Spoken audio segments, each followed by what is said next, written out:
we level up? We are on. No. Welcome, everybody, to another wonderful adventure.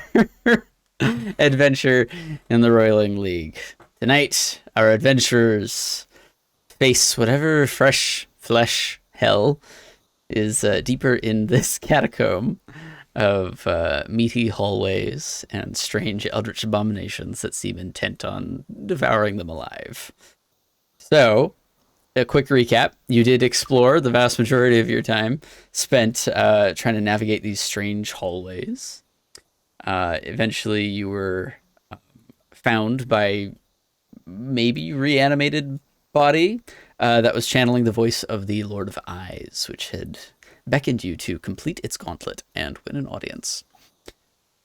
You continued on your search and eventually found your way to a room that possessed within it a very large, beholder-like creature fused into the wall, at which point it then challenged you, calling all of you unworthy. After a rather harrowing ordeal of magical mishaps, lots of things trying to suck your blood, plenty of proboscises for anybody's wishes, and plenty of anti-magic-ish, you guys actually did manage to prevail, only for the creature not to die, but to simply stop fighting, fuse back into the wall, split itself in half a la mitochondrial division, or a cellular division, and open a passageway behind it, whereupon you saw a man dressed in robes, bearing the amulet of the Lord of Eyes, greeting you with an entirely too affable tone, welcoming you into the fold. So, your party stands, however you're trying to recover from your recent fight, with the cultist arms open, welcoming you. Before we start, I would like to take a group vote and postulate that the phrase meaty hallways should never, ever be said again You're right. on this stream or anywhere else. You're absolutely I thought you were about to say I want to take a group photo with the meaty hallways. Great. That is Like my speed painting abilities. right.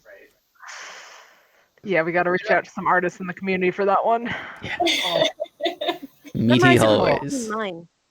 If they Not hang out later. with us, their imaginations are far too warped for me to want to see what they would put out. I mean, I really could have described it as, like a quivering mass of uncovered flesh, and that would have been just so much more delightful. Say I would have I enjoyed felt it. that in my chest. You felt That it in your description I felt in my chest. Like there was a physical reaction from me on that one. I thought we were. Oh, okay. Would you prefer a description of the undulating succulent protrusions that slowly reach out and grasp and react to every slight brush? Pasha, No. throw something at him again, please. Fire. No more cheese. Moist. Are we doing Just the let me know erotic if they're episodes? moist. Incredibly. Oh my Valentine's god. Incredibly moist. There will be nothing erotic about the Valentine Day one. No, this is all the eroticism you're going to get. Probably. So, Anyway, what exactly are you welcoming us to? You see this beaming smile. It's a little weird, a little too big for his face. The smile reaches just past that edge where a smile should normally stop, tugging at the skin ever so slightly. He says, "Why, to the service of the cult of the Lord of Eyes. Come, come." Marcus, shoot him with a fireball. There is no need for violence, my brethren. Come. You passed the test. You've seen his beauty. Come. Quick, quick. And he starts kind of beckoning you forward and just starts walking away. The others will want to meet you. good lord, there's more of them. Oh, How yes, many many others? more. Many more. Do you have a number? Oh, we number in this group in the hundreds. No more wait. Come, come. I lean into Sure. Valerica and I just whisper to her, wherever you go, I'll be right behind you. I don't know what's more disturbing, his face or the fact that he has friends. Hundreds. Hundreds. Ah, I hope they're not all humanoids. sounds like a brainwashed cult if there ever was one. Lead the way. And Okay. Valerica will follow. Okay. I'm gonna follow. The hooded man appears to be humanoid, yes.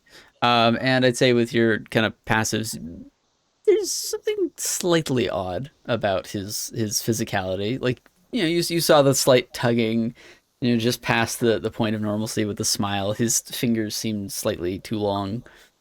He's got a bit of an odd gait as he's walking, but he continues forth. You see beyond more meat-covered hallways. That phrase again. As I'm like behind him enough to be like, if I whisper, it's not going to be immediately heard. Sure. Addressing the clerics, can any of you detect undead? Oh, yes, possibly.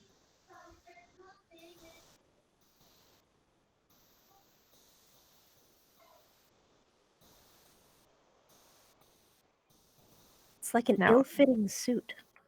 Something's not right here. What is right of here? Nothing is right. Well, if you walk that direction, that would be right. And if you walk that direction, it'd be left. Your keen mind never fails to impress me. Alright, I can do turn undead.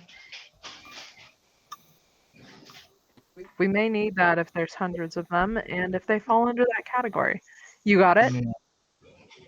Yeah, we can. Yeah, I can turn and destroy undead, but detect I don't have. Okay. Likewise. Okay. All right. Selima, do you recognize any of this from your monster hunting days? Do I recognize ill-fitting human suits in particular? Yes. Yes. Does anyone know what we're walking into? Fleshy hell. If you'd like, you can roll either a nature or history check. I would love to recall Selima. Yes, please. I am proficient in neither. Yep. That is a 22 in nature. 22 nature. Okay. Looking at the figure walking before you, you're fairly used to seeing all manner of creatures, right? Some strange, some more mundane, right? There's a general configuration of their bodies that seems to be symmetrical, congruent with themselves. They may have, long strides, lumbering gaits, a variety of, forms and shapes and things, and muscles move in different ways, but they all have, like, congruence to them. The body works together as one, right? And there's proportions that exist in nature. Looking at this humanoid creature, proportions are ever so slightly off. The gait ever so slightly unnatural. The body seems to work less in tandem with itself and more as though it might be one or more creatures. The body seems to unnaturally move. Not overtly or obviously. It takes quite a bit to catch the details. It's a subtle removal from the norm. If you weren't paying attention and didn't have your knowledge, you might just dismiss it as, he has maybe a limp or an injury or, any kind of ailment that would impair the body, but he doesn't seem to be particularly bothered. As I said before, he appears to be a being, or more than one being, wearing a ill-fitting human suit. I'm sorry, It's did you not say right. more than one? It's not natural. Whatever it is not natural. Obviously, nothing here is, but this particular being is something far more Sinister. built. Yeah, it's built this way. It doesn't seem natural this way. This individual was not born this way. That's a lot of construct. Especially a Not sentient one. Well, we saw things reanimate Tell for a me, reason. good sir, Yes, how long sister. have you been in the service of the Lord of Eyes? I have served the Lord of Eyes for going on a decade now. And have you been here this entire time? Oh, I've traveled, I've served in various places, as we all do. How long have you served at this particular station? As speaker for the lidless one, well, this is new, since we have guests and newcomers to our ranks. I'm sorry, you said littlest one? Lidless one.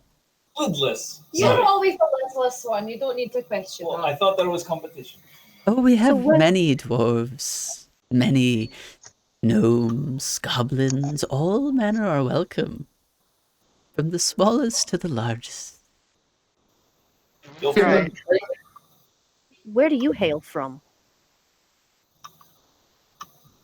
Prior to your service. Oh, such things are no longer a concern. This is my life now, and we all choose to forget. You Right. choose to forget. Yes, as a child forgets when he grows older. Did you go through a ceremony of forgetting? Not at all. Simply releasing things that don't matter to you anymore, I see. As we all must, as we grow and learn.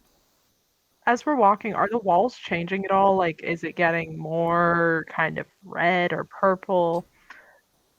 Looking around at the walls, you've noticed the beginnings of larger and larger patches of skin.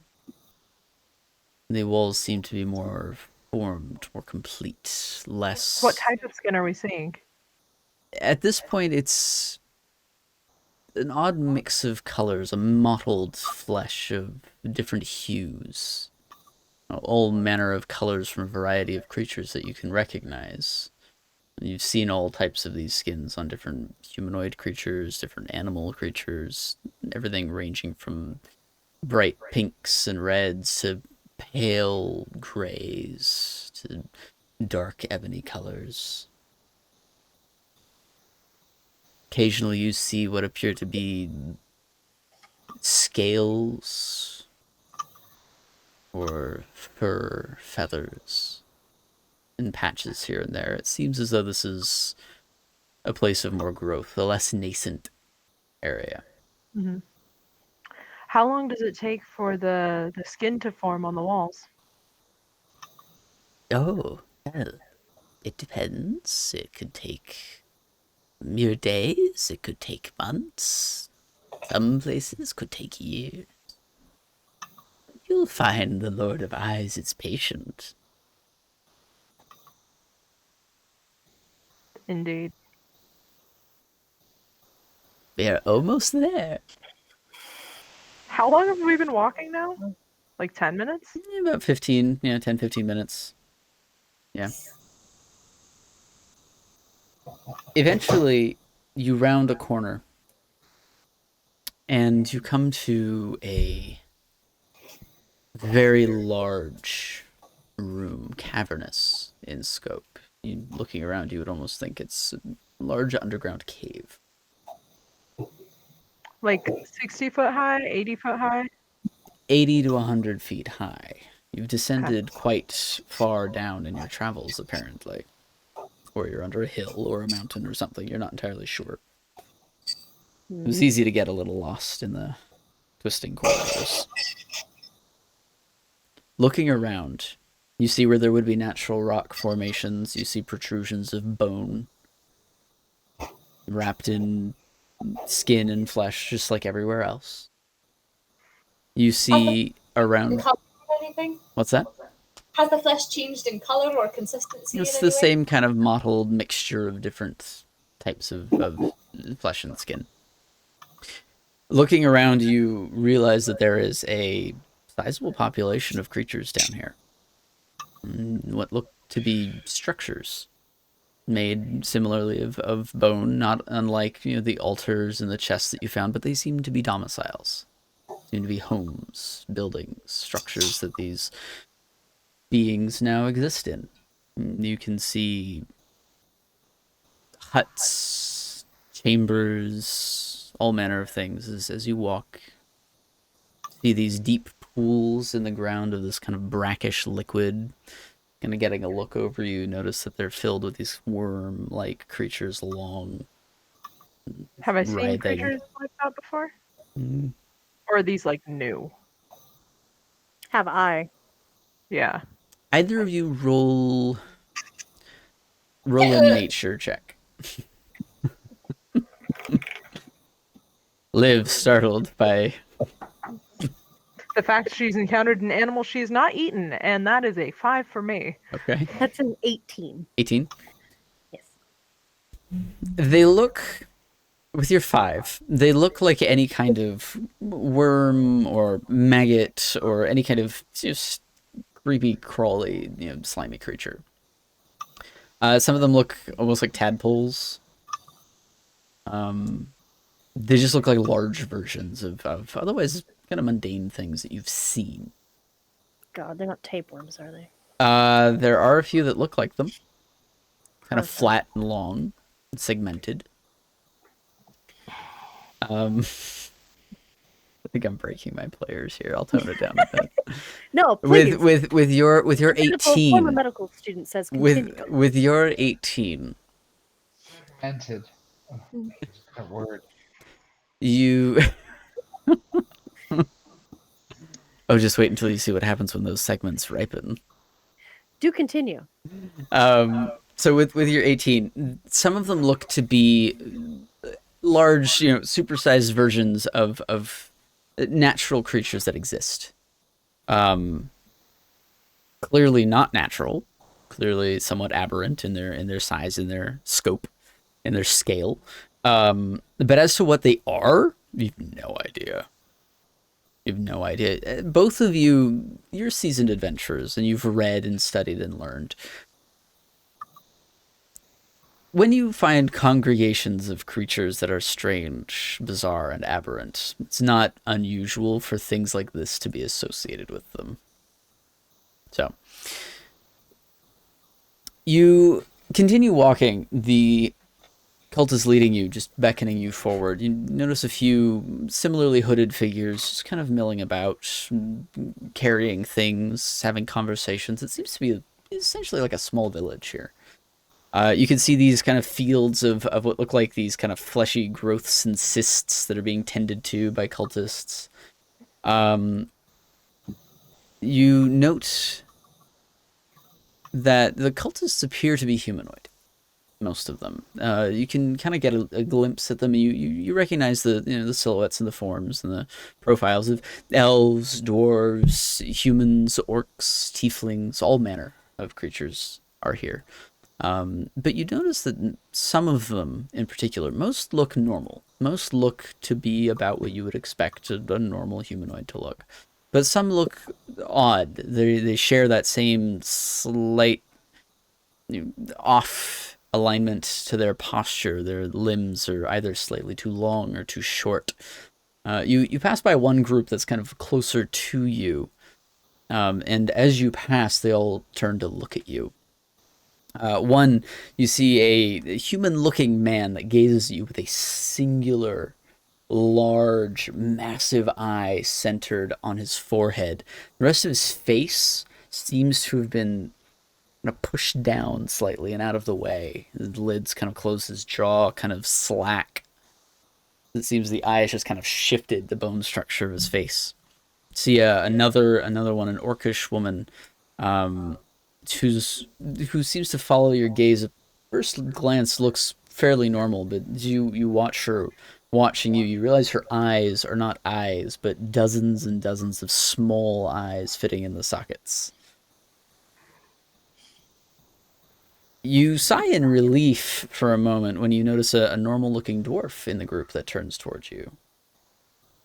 Relief that is quickly dashed when you notice that the skin of his body is bright pink and red, as though it has been turned inside out, a thick layer of viscous mucus-like fluid coating him. You very quickly kind of continue on before they, you know, say or do anything to interact with you, and they eventually kind of turn their gaze away. I whisper over to Thea. I know that it might be tempting, but please don't tickle any of these. What's up, Clerica?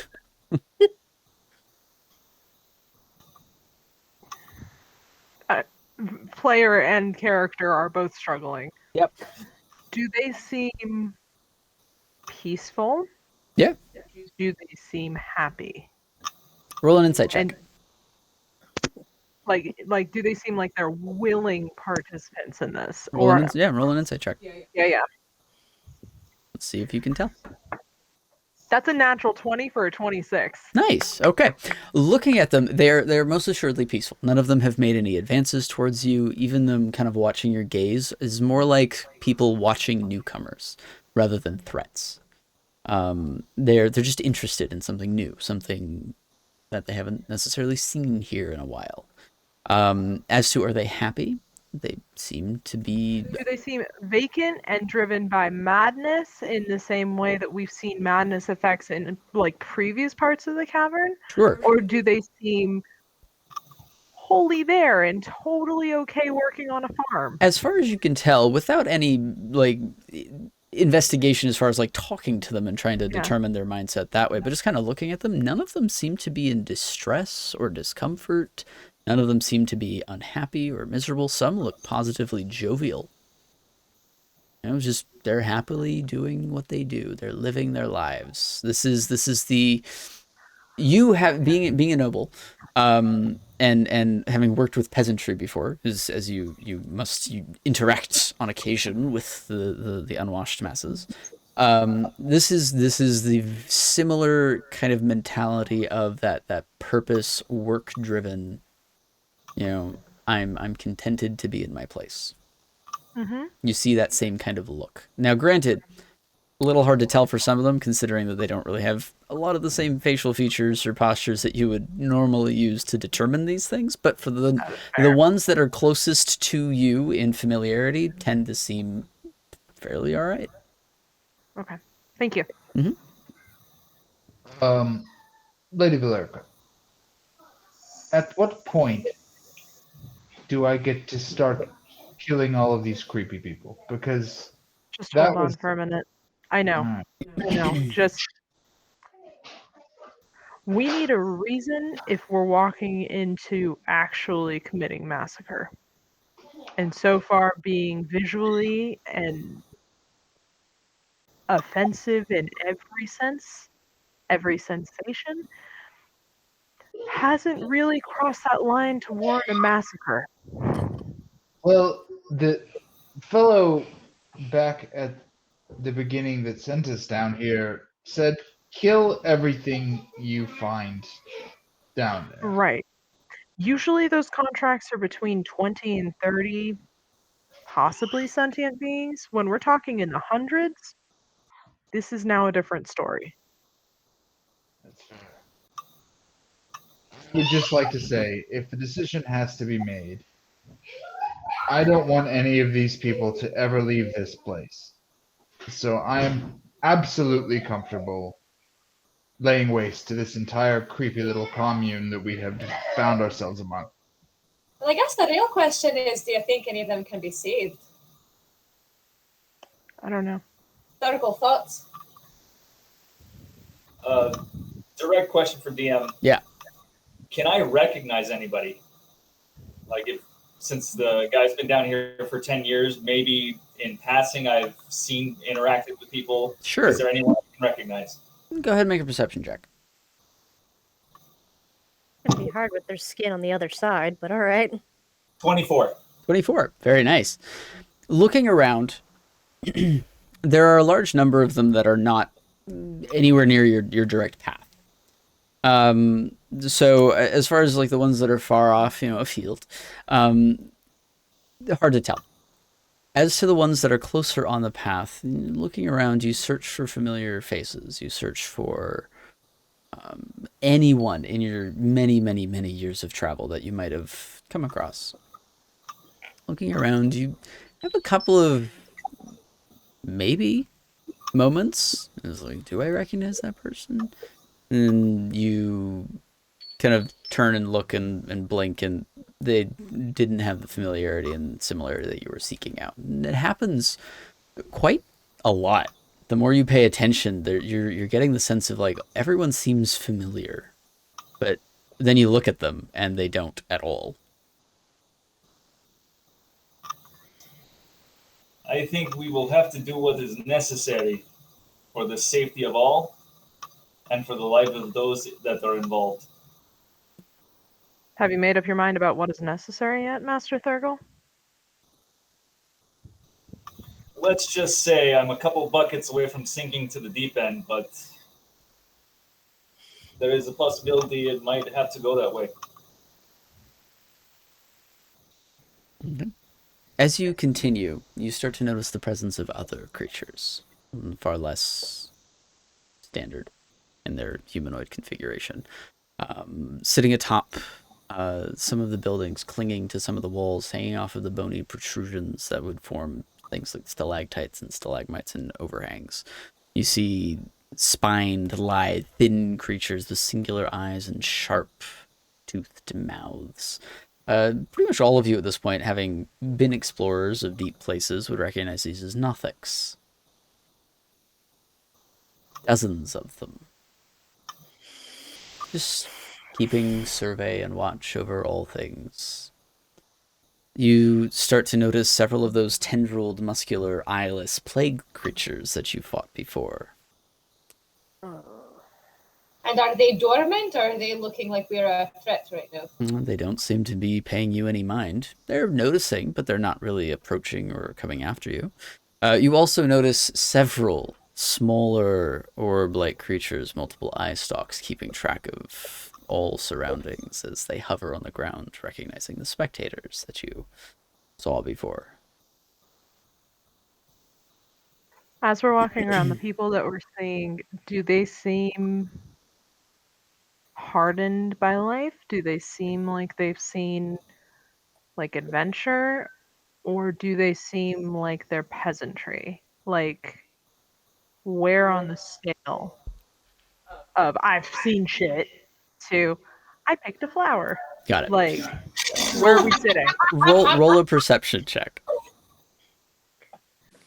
By the way, this entire time, even though Thea is fully listening to what's going on, I feel like she's just doing like a kind nod and a little hello to the ones that are looking like, hey, hi, how's it going? That's her. Strangely enough, as you do that, they return those smiles and waves.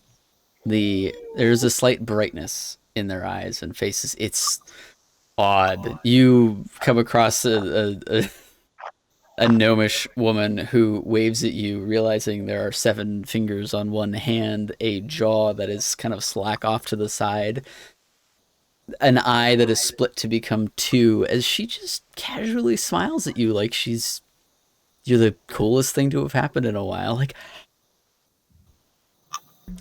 with your 11, your perception, most of these people look to be they seem to be outfitted in simple My passive clothing. is 12. That's fine. In simpler garb. Some wear robes, some wear more kind of rough spun, kind of almost like burlap. Nicer, warmer, but peasantry clothing for the most part. Very few seem to possess any weapons, though you would know that the vast majority of them wouldn't need them when you're dealing with creatures that have, growing tentacles out of their spines, or, the ability to shoot necrotic energy out of their eyes, or, the multitude of eye stalks from the beholders that are walking around. There's beholders walking around. I did describe spectators. Spectators Sorry, that did not trigger Beholder in my mind. Smaller beholders, the same that you fought in the Coven of Witches. Beholdies, perhaps. Beholderkin. Yes. Great. Thank you. Mhm.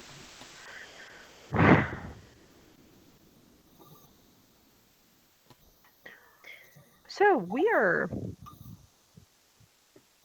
potentially outmatched. I'll say in over our fucking heads. Sounds like. There are Nothics everywhere. I knew we I'm should have asked for more money. I'm assuming Valerica knows what a Nothic is. Is that a Yeah. fair assumption? Yeah. They're not Right. incredibly uncommon creatures, and you guys have been around long enough for you would know, and likely have faced some in your early days. Yeah. There's a lot of things in here that can undo magic. There's It's a going lot to of be very difficult, and we're going to have to be very tactical if we end up making this decision.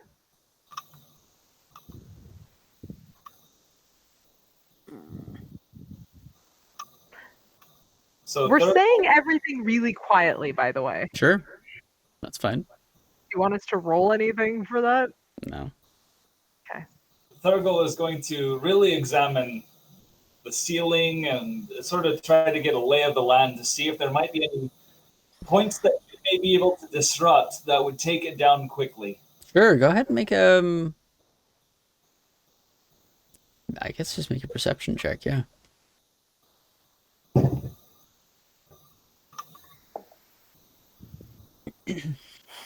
13. 13? It's funny, there isn't really a cave collapsing skill. Fabricate. That's fair. Spells, plenty, yeah.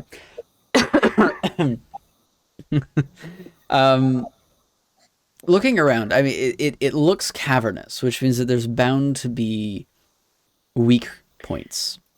To what degree those weak points have been reinforced, either by being covered with flesh, sinew, muscle, and bone that might be holding it together like it would any skeletal structure, or where those specifically are, considering many of them covered, you're not really sure.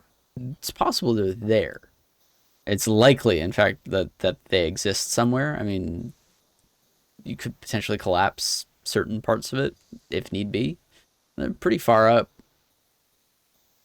So I'm going to approach Valerica and let her know my skills are not as keen as they could be in this area due to all this wall-to-wall fleshiness. Right. If we have to take this place down, it is not going to be easy. Noted. Out of curiosity, is anybody saying anything? I mean, I have proficiency in Undercommon in case any of the creatures or things like that are saying things or whispering things. Am I Sure. picking up anything? You can hear conversations, these kind of deep rumbling sounds, a couple of clicks here and there, a lot of kind of heavy glottal sounds spoken to the back of the throat. A lot of swallowed kind of sounds where it sounds like they exude out of the air and then kind of swallow it back in. You would recognize the language as deep speech, but you wouldn't necessarily know it yourself. Okay. It's not undercommon. No. Alright. No. I need Valerica and Liv and Thurgle to all make wisdom saving throws, please. Is this against the poison? No. 17. 17? Oh, wait, I'm so sorry. 19. 19? 19. Sorry, I'm like freaking out. I'm gonna. Okay.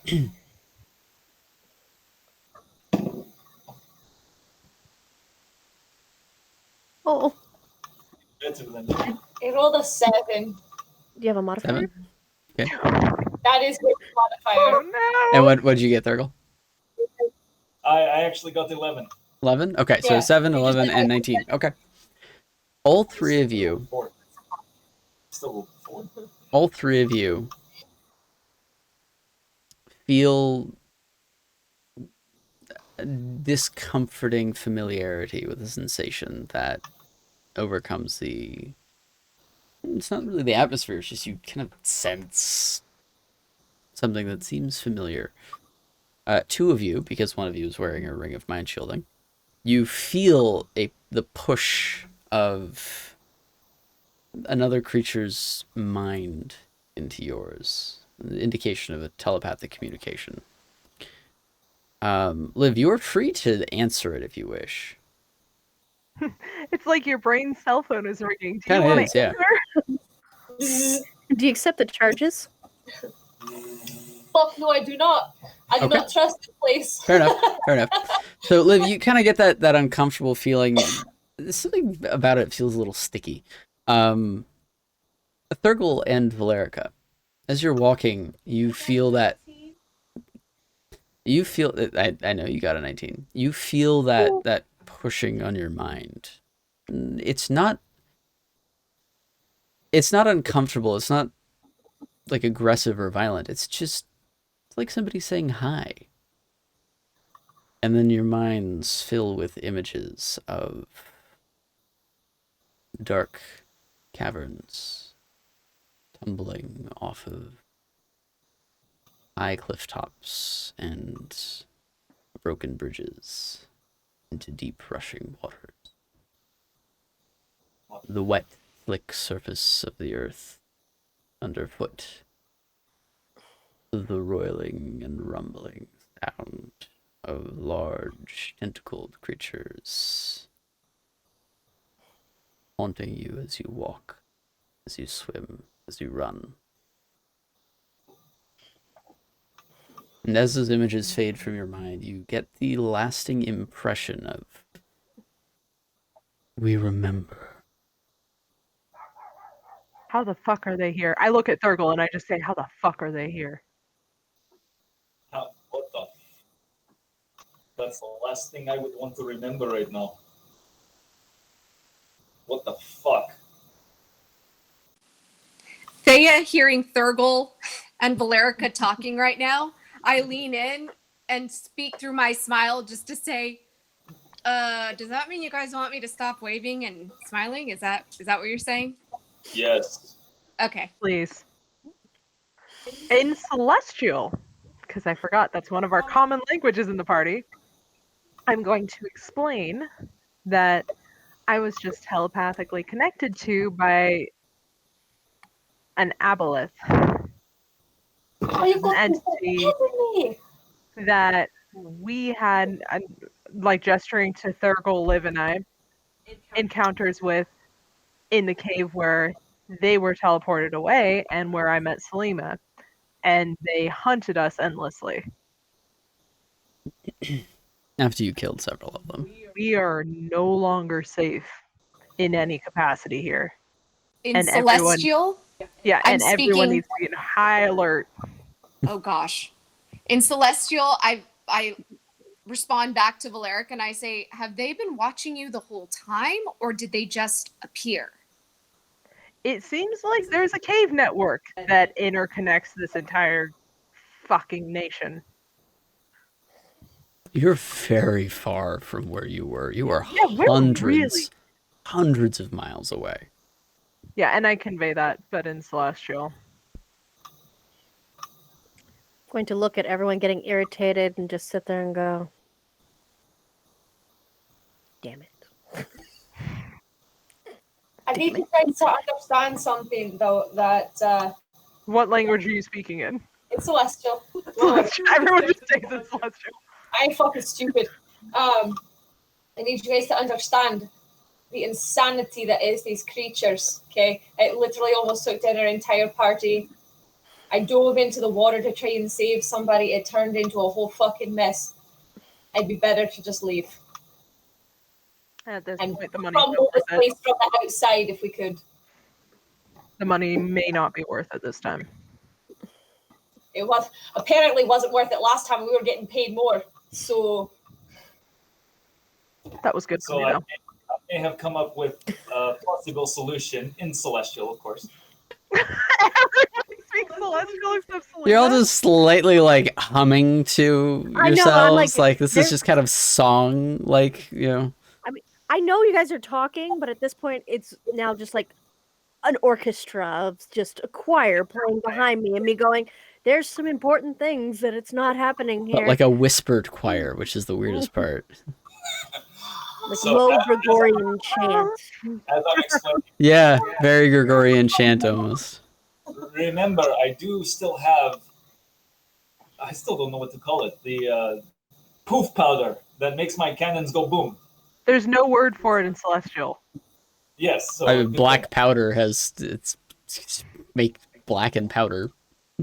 Celestial So- words. What are we going to call it? Can Thurgle speak Celestial? Yes. Yeah.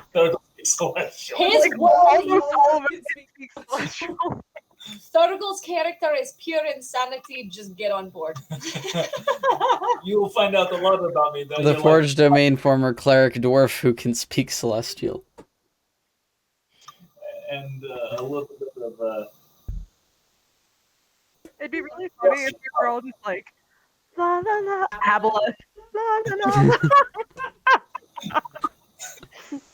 Even better when you're multilingual and you just switch, between, because it has no Sorry, that was iconic. right, like there's no word for aboleth in Celestial, and it only exists in deep speech. So you're like, At least then I might understand something. actually, does anybody speak deep speech? No. Common, Celestial, and Draconic. Okay, The only languages Alaric is interested in. okay. So I've No, got it's not. Antenna and Elvish on top of Common and that's fine. Celestial. Uther, do you know Celestial?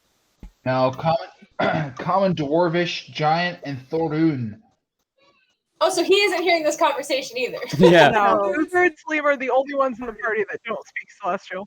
fantastic. What other languages do you speak, Crystal? I speak Common, Elvish, and Undercommon.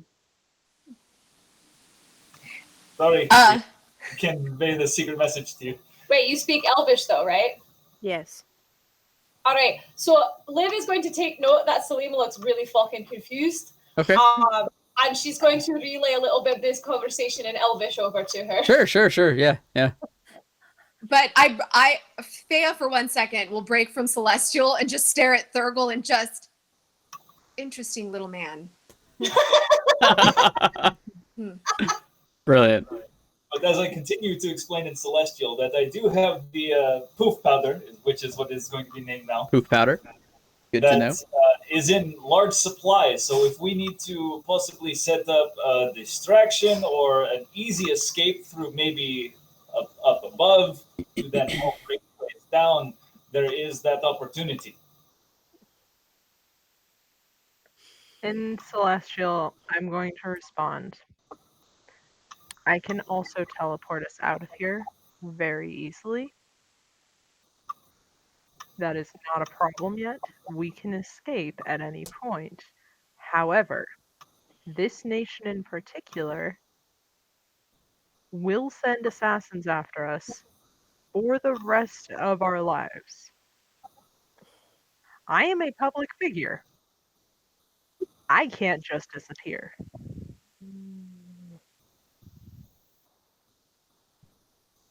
Which is why I opt for poof powder. Right. And Mother told me to deal with this before I return. I just look at Valerica and remind her, it's your word. We follow whatever you want to do. At this point, it may be easier to take out Goravia than this compound. Okay. I know it's still not in English, but Selima would probably not. She's relaying like the TLDR in Elvish to you. I know, but I'm wondering what that sounds like. Is anybody telling Uther? No. I will in Dwarvish. Okay, So got the it. I have in common with him is common, so I'm not going to do that. Sure, absolutely. This interaction with Uther I have to play out. I was going to say it feels like Blame Uther has continued. 3 weeks You don't later. know, it's all Celestial. It's the So comeback for. I have become I have become a meme, and you know what? It's fine. In Celestial, I tell the group, please don't tell Uther. Just please don't tell Uther. I feel like the redhead one is talking shit. There's 3 redheads. Which one? Damn it! Obviously not me. The one with the rat. Got it. So I'm going to look at Uther and be like, "Speak dwarf?" What in the dwarvish? Say, yes. Oh, yes. Where'd you learn it? The inside out dwarf standing there. That's me too. Hey, Uther, did you pick the thing that you're eating off of any of the things that are growing in the environment? God, no. I'm gonna relay that in common. Please don't anyone eat or touch anything. There are parasites everywhere. Seriously, look You will get things directly. no one can cure you from other than death. Look directly at Thea as you say that. And live. Please. Thur- Touch Thurgle, nothing, eat nothing. Thurgle, back home, your people grow on trees. They're everywhere. It's Like rabbits. Goliath's up high, dwarves down low. I grew up around nothing but Goliaths and dwarves. But if Goliaths are up high, then how are the dwarves in trees? That is an excellent question. It it makes about as much sense as a sober dwarf who worships Hephaestus but lives on the ocean where there is nothing but water. Fair. Can we talk about that, by the way? How do you worship a god of fire and forges, yet you live on the sea, apparently, and summon creatures from the ocean? It seems to not work. To put it shortly, You put everything on me. I know. I'm so sad. Uther high fives live. Just I can't actually understand you guys. I just couldn't resist the joke. Uther high fives himself on behalf of Liv.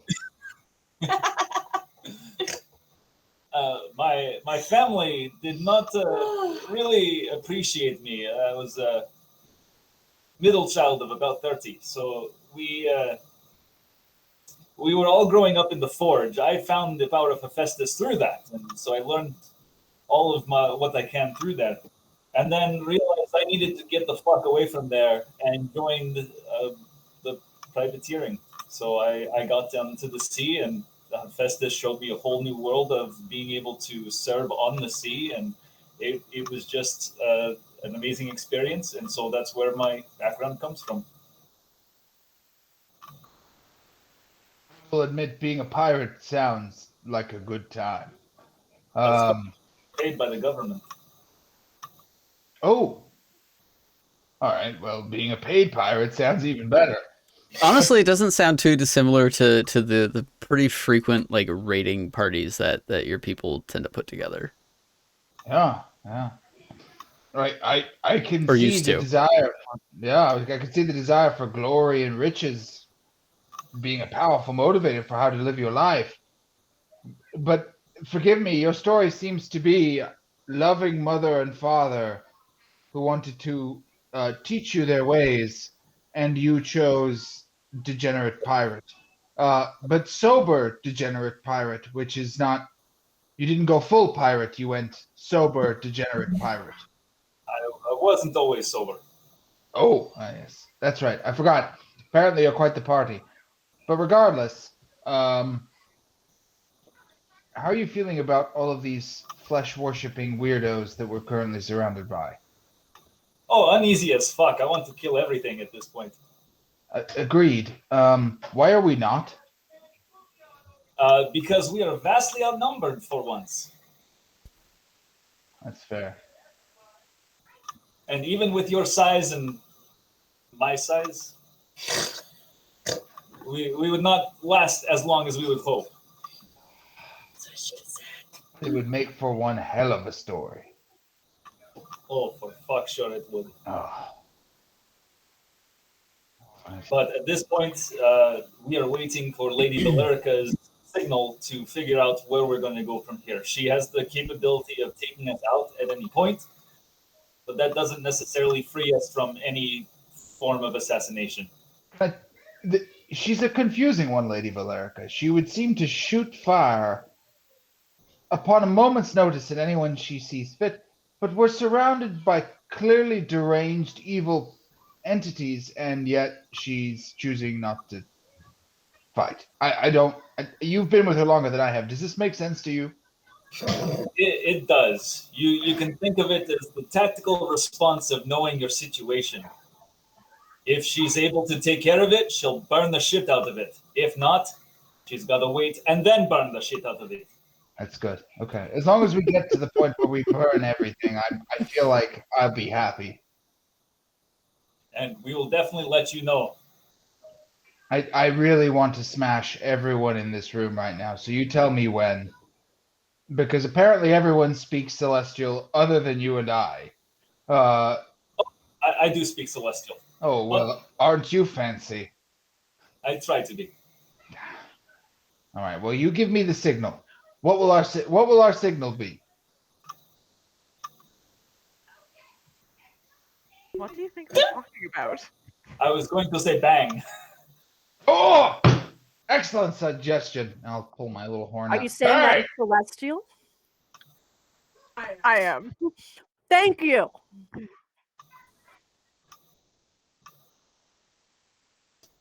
I'll drink in front of Thurgle half of my horn, and then I'll look at Thurgle and go,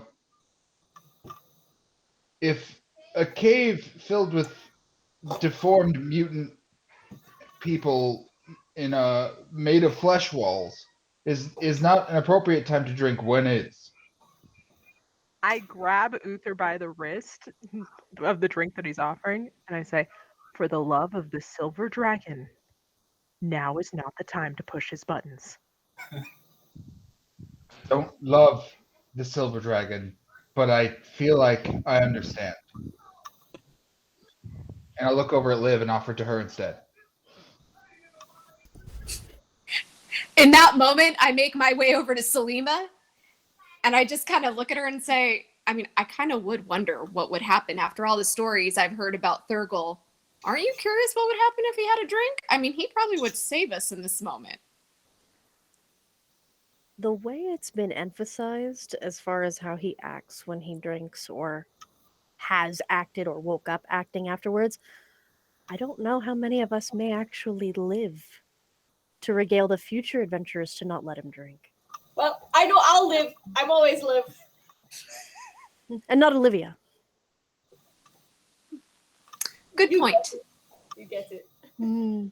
I take the drink from Uther and I bring it up to my lips, and then I'm like, nah, I remember these aboleths. I'm not going to chance it right now. Cover the top. Cover the top, because please, the parasites in this area are obscene. Actually, or spill it. See what happens to the flesh. Are we walking on flesh right now? I'm walking on flesh bits. Whoa! Yeah. Yeah, you are. Oh, Yeah. More accurately, you're kind of walking more on skin than flesh. oh. Kind of closer inspection, it even seems to have follicles. Oh, There's the furry wall right there. oh, sorry, hold on. Need a second. Okay, I'm good. So I'll go ahead and I'll take Liv's suggestion and I'll just pour a little bit onto the hairy skin that we're all standing on. Brilliant. Probably would have done more to the parasites.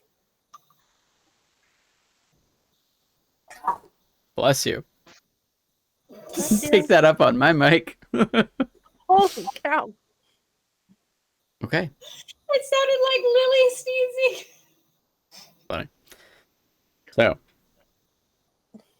do you have any more to discuss? I just make a general note, perhaps a question instead. I just want to know, where did everyone get their food? I mean, were we asked to bring food? Did someone say they were bringing food? Because now I'm hungry. I've been watching Uther eat. I've seen Salima snack.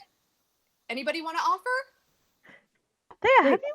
have you been to the kitchen in the mansion? You know, I have not. It's only been weeks. Oh, sweet honey child. What have you been eating? I've been eating Salima's jerky. Trail Snake rations. jerky. Okay. Isn't it great So- though? In all honesty, the duck was awful, but the snake is great. Okay, the snake jerky was bomb. You know Not what, gonna Thea? say that. You take back something that we kill in here, and I will cook you up something delicious. No, Back. don't. Speaking of which, there's a hunk of flesh in what, the bag of colding? Are we in common now? Oh, no. I'm gonna just start yelling at you guys in Elvish because now I'm No, feeling bad. we're in common at this point. I think the ruse has been dropped. Because we're not talking about anything sensitive. About food, I don't So think it says- appears everyone is listening to us argue about Yeah. food and who's been snacking and all. That's great. As you were arguing, you hear a voice pipe up kind of ahead of you. You all kind of turn your attention and focus, and you see that you've come to a rather large kind of building. One of the constructs makes 30 pounds of food a day. Just go get anything you want from the kitchen. Anything. You hear the cultist say, "If you hunger, we have plenty of food here." No, it's fine. She's on a new diet. Intermittent fasting. We're good. We're good. She's just I'm struggling with it right now. instantly intrigued, but then as soon as Valericus Ah. starts talking, I look away. Well, regardless, welcome to your new quarters. Please come in. And he just walks into a room. This is the same person that's been leading us the whole time. The whole time. You realize that you guys stopped walking about 10 minutes ago. He's just been waiting. At least he's a patient fucker. I'm gonna make my way over to him. Okay. So, we're new here. Yes, sister. Right. We were brought here by the voice, the guidance of the Lidless One. The Lidless One had told us that once we passed his gauntlet, we would be able to speak with him. Yes. Of course. Is there a time and place that can happen? After you complete the gauntlet, yes. Oh, fuck. Right. So Can that was you- not the gauntlet, is what you're saying. Are you permitted in No. any capacity to tell me anything about this gauntlet? Well, it's much the same as when you came in. But you might be asked a few questions, and he'll want to get to know you. I see. How long did it take you to complete the gauntlet? Oh, I have not finished the gauntlet. It is reserved for only a select few. You all must be very special indeed if you were permitted before admittance into our divine order. If you could see the lidless one, the Lord of Eyes. Oh, truly, you must all be something remarkable. You flatter us. Just kind of nods and goes, I agree, I am quite remarkable. He's got that right. He may be crazy, but that's accurate. Can you imagine how good Uther's gonna look inside out? What? I've seen him barbecued, so I mean, I don't know the difference. man. Valerica burned me. Yeah. In comment and in reality. So, these are our quarters. Thank you very much for showing them to us. Yes. Is there any expectations of activities tonight? Oh, tonight? No. I recommend you rest up. You'll need it for the gauntlet tomorrow. That's very generous for you. It looks like we're standing in a bit of an open place. Unfortunately, we're a bit private people. Is there any way that we can get even just one room that's closed off to be our quarters? Well, by all means, follow me. He leads you deeper into the building, and there are cordoned off rooms. You would swear this looks almost like an inn or a Is it a hostel. flesh-covered inn? Oh yeah, Yeah. yeah. All the furniture. There's furniture. It's all made of bone. Ew, is there a flesh blanket? Yeah, there is. I mean, Does it have a it's lipid bilayer it's that's more also like warm and furs for the most part. This so it's not too unfamiliar for as far as you're concerned. It looks like pelt, like most people would have. Um, but as far as like bedding goes, I mean, the bed frames are bone. They are stitched together with sinew. The actual the mesh of what would typically be a series of ropes or wood slats are either bone or sinew that have been tightened together. The what passes for a mattress is kind of a soft, Tongue? weirdly warm, like something. Mm-hmm. And there are some kind of furry or pelt like things.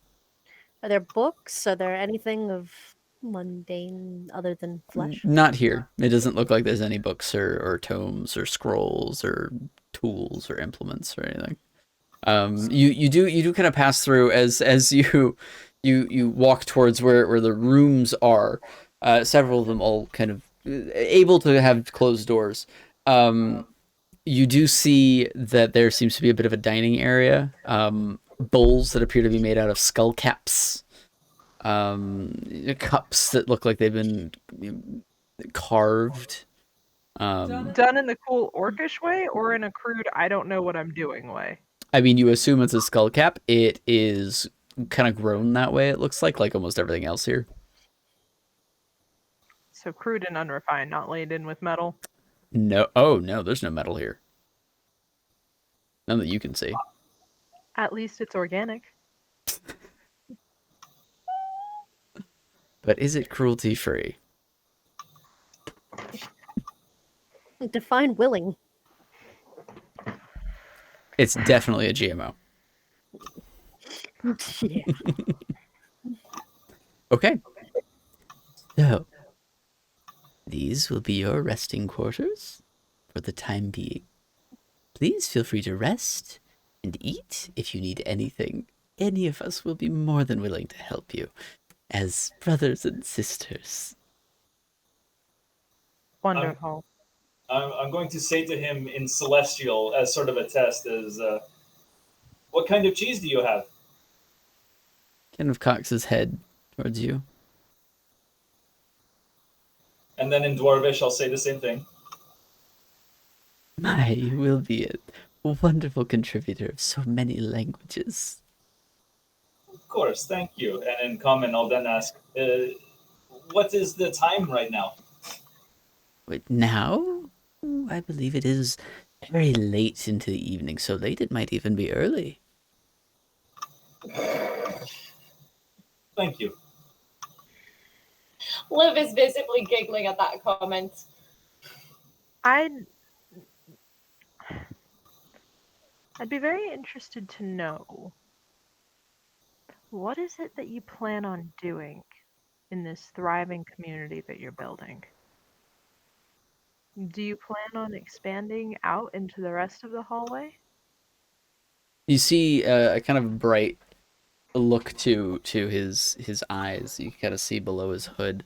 That kind of broad smile appears again. Why, yes, of course, like any community, we yearn to grow and spread what we know to others. Mm-hmm. Do you wish to spread above the surface where the light is? We must. Right. Have you ever met anyone that hasn't immediately fallen in love with your message? Very few are so wrapped in the delusions of the world, but we recognize that they exist. And what happens when you meet those people, when you're trying to grow your community? Well, it depends on how they respond. If they simply reject our message, we practice patience and wait for them to know the truth. Mm-hmm. Do you keep them close by until they realize the truth? Nobody Do is you help guide them? nobody is required to join our ranks, for we know all eventually will. insight check, please. Go for it. What are you looking for? Are they forcing people to convert and holding them in jail cells? Oh, okay. Go ahead. And is he hiding anything? That is a 21. 21? 21. Okay. Doesn't seem to be hiding anything. Seems to be pretty forward and upfront with you, as far as you can tell. He seems to believe what he's saying, for certain. Does it seem like he has any, like, nefarious intent?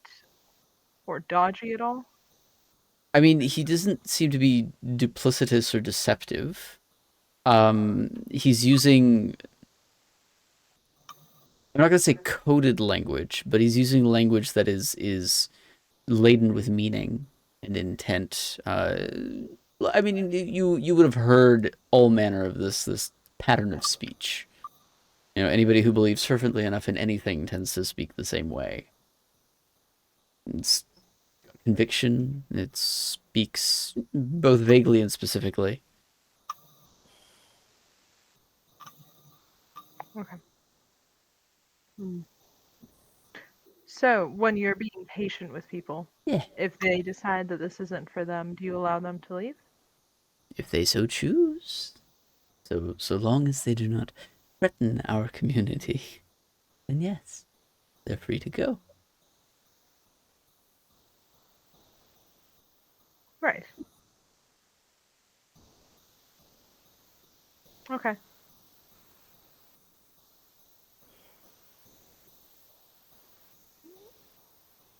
If you have any other questions, please Do any ask. of you have any questions?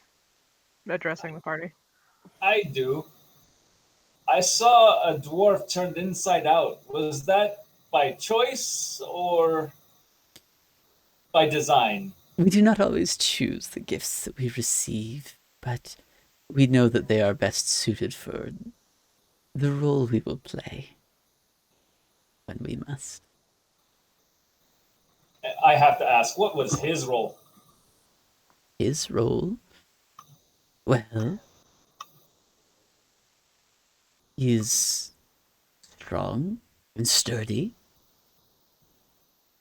and such a gift can make it difficult for others to strike or approach.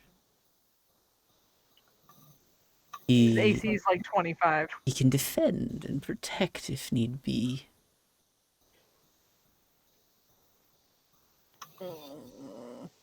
I so look forward to seeing what kinds of gifts you all receive. Yeah, me too. I'm good, thank you Wait so for my much. gift. You haven't received yours yet? Oh, I am but a humble acolyte. I say to Salima in Elvish, he's fucking common as fuck. He clearly hasn't gotten through what he's supposed to get a gift. That's why he thinks we're so fucking special. No, his body's not right. Something's not right. And I'm saying that in Elvish, I'm very, very low. Something's not right. You haven't received your gift yet? No.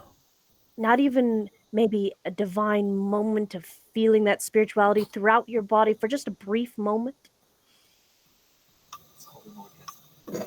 Other than the time that the Lord of Eyes cured me of my ailments, I've not received any other gifts that allow me into the purpose of his fold yet.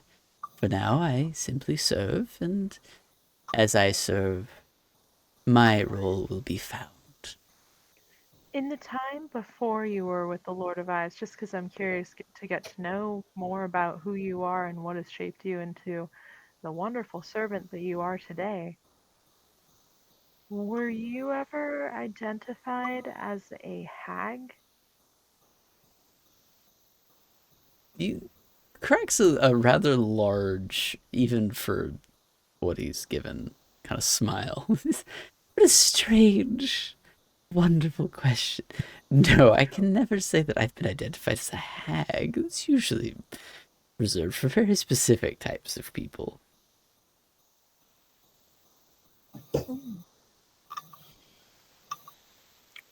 Forgive me, your proportions aren't one that I'm familiar with, so I'm struggling to be able to relate.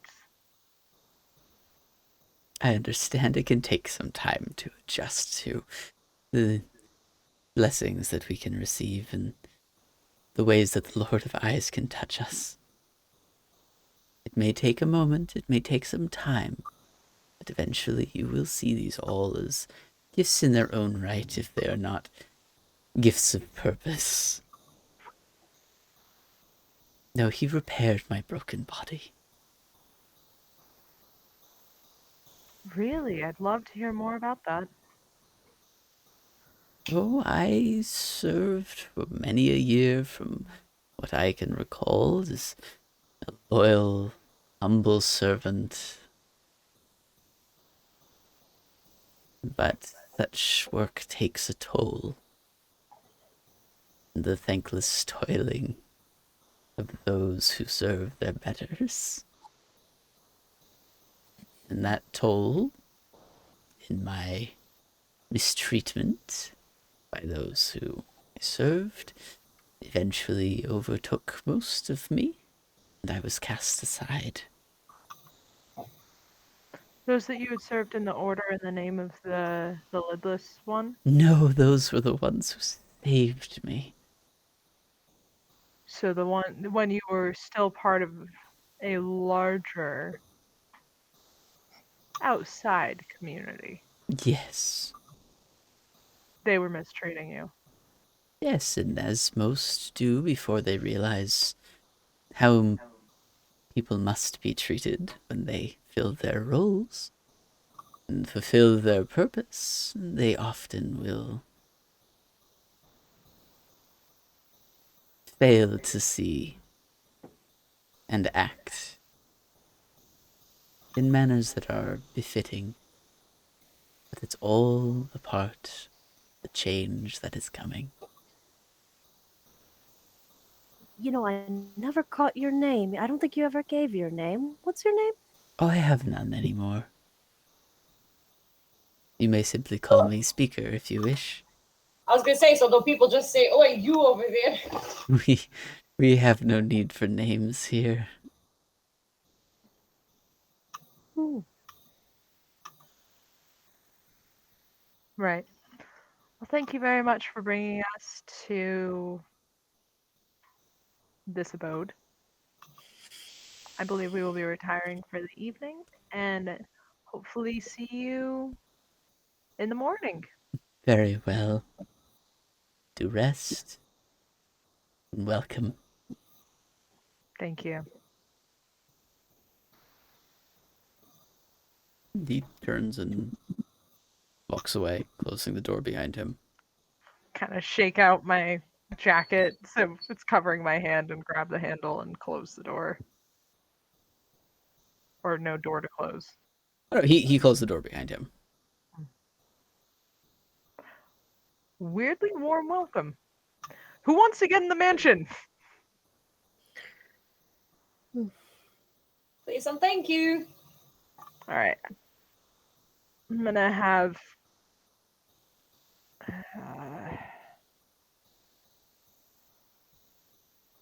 Sparks and I are out. Yeah, I'll pull a dare out. Okay. I'm gonna call a dare. And I'm gonna bring in Sparks. Perch on bone only. Don't Same touch to you, the Sparks. flesh. Don't chase the parasites. They are not for eating. They're not for playing. Off Nothing. limits. You get your little chirps of assent from your familiars. And they try and find little perches of drier bone that's protruding out of some places. It looks like sconces or the tops of bedposts, kind of a rounded off. Like think many of the bedposts think like the ball joint of a hip. Yep. Does the door of this location that we're now in, does it open outward or inward? They open inward, Inward. So like into the room. Okay, so I'm going to put some additional furniture kind of pushed up against that door just for that emergency. Oh my gosh, someone's trying to get in real quick. Even though Right. they're all delightful cultists. I'm not about that life right now. As you attempt to move any of the furniture, you realize that it is all rooted and part of the ground. Of course it is. Even the blankets appear to be mere extensions and nothing separate. Thurgle is going to go into the mansion and come out with cannonballs and place them right at the edge of the door. Okay, fair enough. Just right there. Perfect. Yeah, they're weighty. It may not be much, but it'll slow them down a little. The floor kind of sags ever so slightly as you put them in, just kind of under the weight. Like pressure on skin. I'm getting in the mansion. Yep. And they say you can't run horror for high level adventure. All right, I'm going in the mansion. Okay. Anyone else? Oh, I'm definitely going in. Absolutely. Cool. Everybody going? All right. Yeah, I'm gonna go in too. So, what you doing in the mansion? Just getting a long rest? You're getting pretty tired. You've been doing a full day of work. The fuck? I would say it's been like, what, 3 sessions since we've taken any sleep? Yep. No, but what the fuck? What the actual fuck? Where are we in the mansion? Are we in the living room? Because I feel like I We're headed just straight for the standing- kitchen. We are standing right on the teleportation circle at this point. All right, let's go to the kitchen for Thea, make up some food, and have this conversation inside. Everyone touches the cleansing stone. Yes, please. Everyone. First. Okay. All right. So you all one by one go and touch the cleansing stone. You cleaned off, the sweat of the day and the things that you've encountered, and you feel lovely and fresh as always.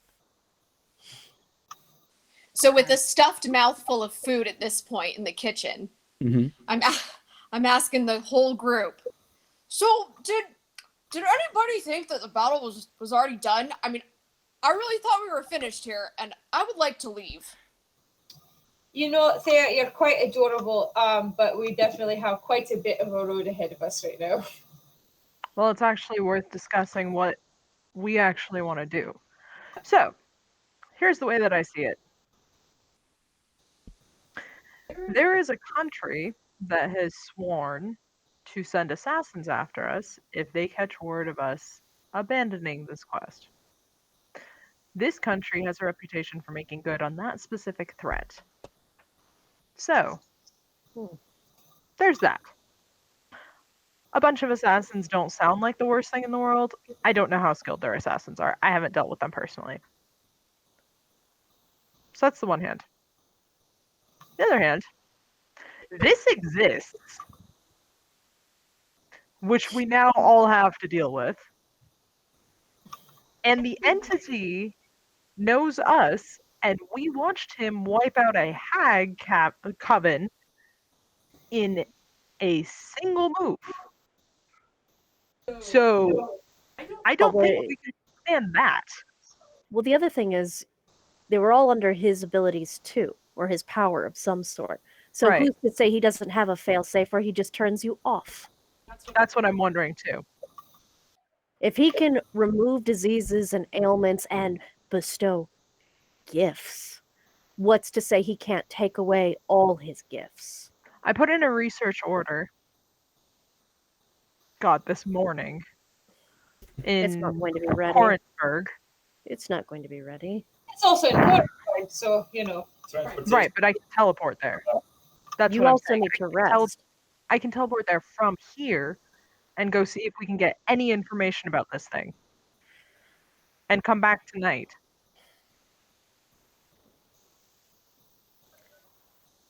Does anybody else have business in town that we need? The college or anything else? Because I didn't go with you. I was back at the tavern with Uther, being regaled, I believe, 3 times about what happened. Yes, it was quite an interesting story, wasn't it? Well, that wasn't the most unusual experience, other than you eating rancid food. But You know, I have more of a problem with the fact that they think that that's worth serving to their poor army than the fact that I ate it. I'm thinking I wish to commune with Tyrlin and get some guidance because this whole thing is creeping me out. What do you But need for before, your commune? nothing. It's let's take a look. I think it's No, I mean, incense. RP. Do you need to go Incense. outside? No, Doing incense. it at a kitchen table feels a little weird. Oh yes, I wasn't. I wasn't saying I was going to do it right now. I was just saying I was going to try and get some guidance on how to proceed with this Hall of Horrors. But before you go, what was the business about? You being watched. What the remembers? What was that? It, Do you remember the contract that I mentioned in the negotiation? The one that I got paid 25,000 gold for? Diving in ruins. There were a number of creatures that we encountered there called aboleths, which are, if you haven't encountered any, they're creatures that dwell deep, deep within the earth. And Fucking blessings, man. do a lot to take control of people and deprive them of control of their body. They're mind controllers is the best we can come up with, essentially. It makes combat complicated unless you're specifically attuned to ways to block them out of your mind, such as the ring that Liv is wearing. I'll tell you though, it only does so much.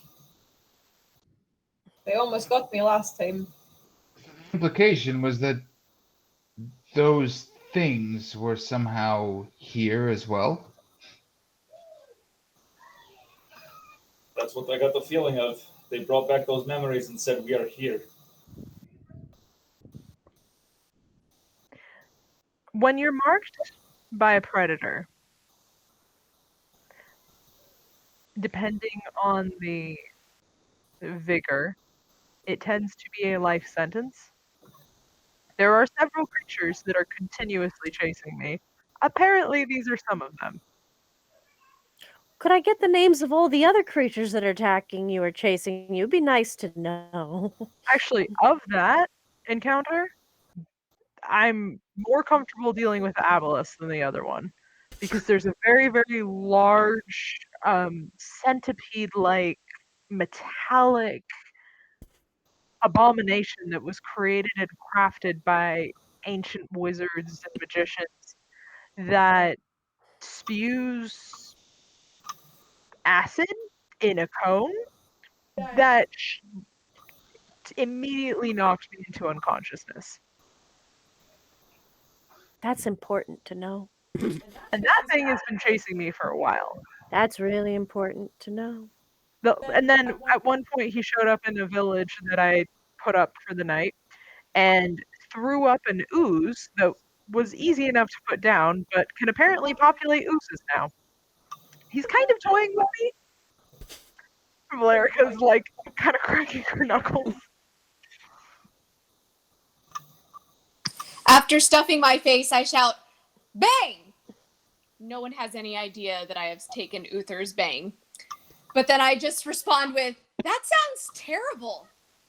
I'm so sorry, Valerica, that this is... I mean, Lady Indrik, I apologize. No, you can call me Valerica, that's fine. This all sounds so horrible." Don't be stealing my beverages. Miss I thought Fairly you would One. be okay. It's Couldn't good. travel. So, Go. what is the group consensus at this point? Either we commit massacre to a culture that largely seems peaceful so far, at the request of a culture that is blackmailing us. Well, let's just put it this way. The group that's blackmailing us left us of our own minds. The group that seems peaceful tried to take our ability to understand our own senses. This is true. They also sucked most of our blood. There's that too. Also, how can you be peaceful when you turn them inside out to make them more combatively resilient? People do a lot of weird things to themselves. I'm pretty sure they didn't do that to themselves, though. Agreed. Also, these people live in a cave made of flesh, appear to be totally supportive of mutilation, transformation, and deformation.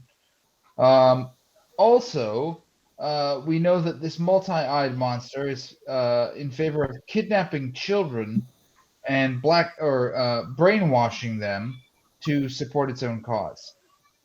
So I are my clerics sufficiently convinced that this is a lost cause then? Redemption is not on the table. Well, Shit, there your is guard doesn't think they're savable. there is a That is perfectly suitable. live, darling. You have many wonderful qualities. I will give you credibility in so many venues, but you think a lot of people are terrible. I've usually been right though. The last one was Marina, and based on what you told me, I was fucking right. She didn't kill me. Yes, but she wanted to. Not for trying. She didn't. Uh, Well, I negotiated my way out of that one. Exactly. and this seems like a perfect question for my commune with Tierlin.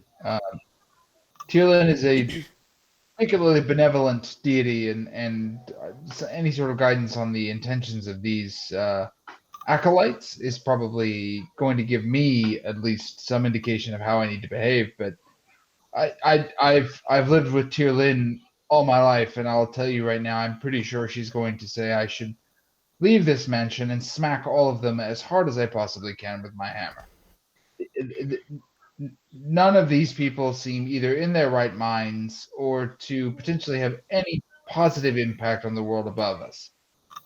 I'm not disagreeing with that, and I do think it's worth involving that communion with your god. But there's something I need you to understand. I don't know how much you were taking in as we were walking through those hallways, but there are creatures that are here that we will not be able to fight en masse. If we have focused combats, if we're able to do strike teams and take out chunks, we'll be fine. If we go and just try to kill everything at once, we will be overwhelmed. I And think we will should use lose the each poop powder and some fabrication and just crush the whole thing in on itself. I don't think it'll do anything. We sat there and wailed on that altar as hard as we could, and it didn't change. I don't think physical force is going to affect this area, seeing how far it's already spread out. Especially since we were so close, this is the thickest of it. I mean, this is the most disgustingly well crafted shite that there is. Lady Thea, you have a history of miracles. Could you petition your lizard god to burn this entire underground temple to ash? If we get into an argument over religion again, I swear to the stars, things will happen to you while you sleep. Nude or not. I'm just saying, if the lizard god is truly a god, it might see fit to bless us with some sort of Uther, his yes, name is Mahatma. yes, Bahatmat. Close enough. But do not Bah, refer to him as a lizard again, or I will not give you hail back. In that moment, I throw the Bane cup at Uther. Oh my god. And then I turn towards Valerica and I tell her, Valerica, you know what Bahamut would say in this moment. Although we uphold the ideals of honor and justice, we must at all times be vigilant against evil and all those that do evil. So, with that being said, what do you feel we must do?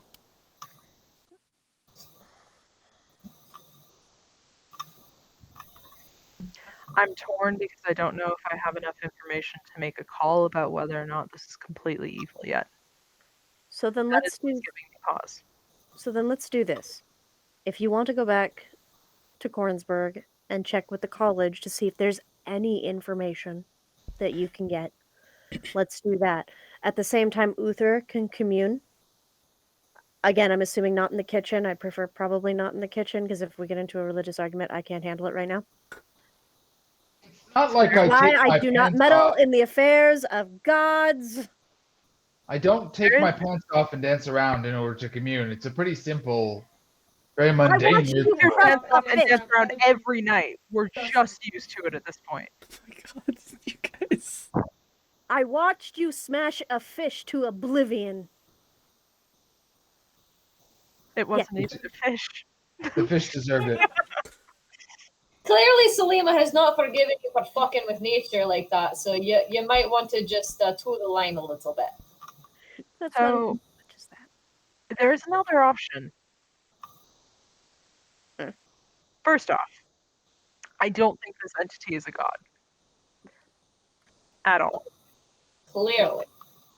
Which means that it is a very powerful, magical entity. Let's just give it that name. The likelihood that it can be found and used is also on the table.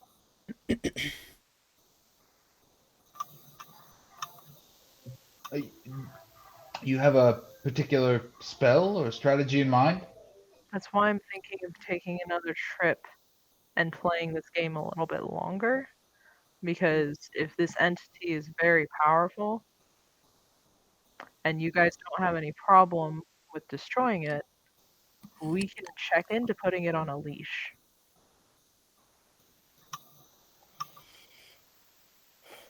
What are the thoughts about that?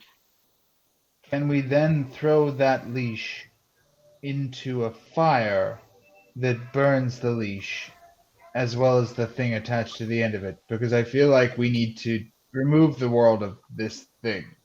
So you are completely of the mindset that it just needs to die.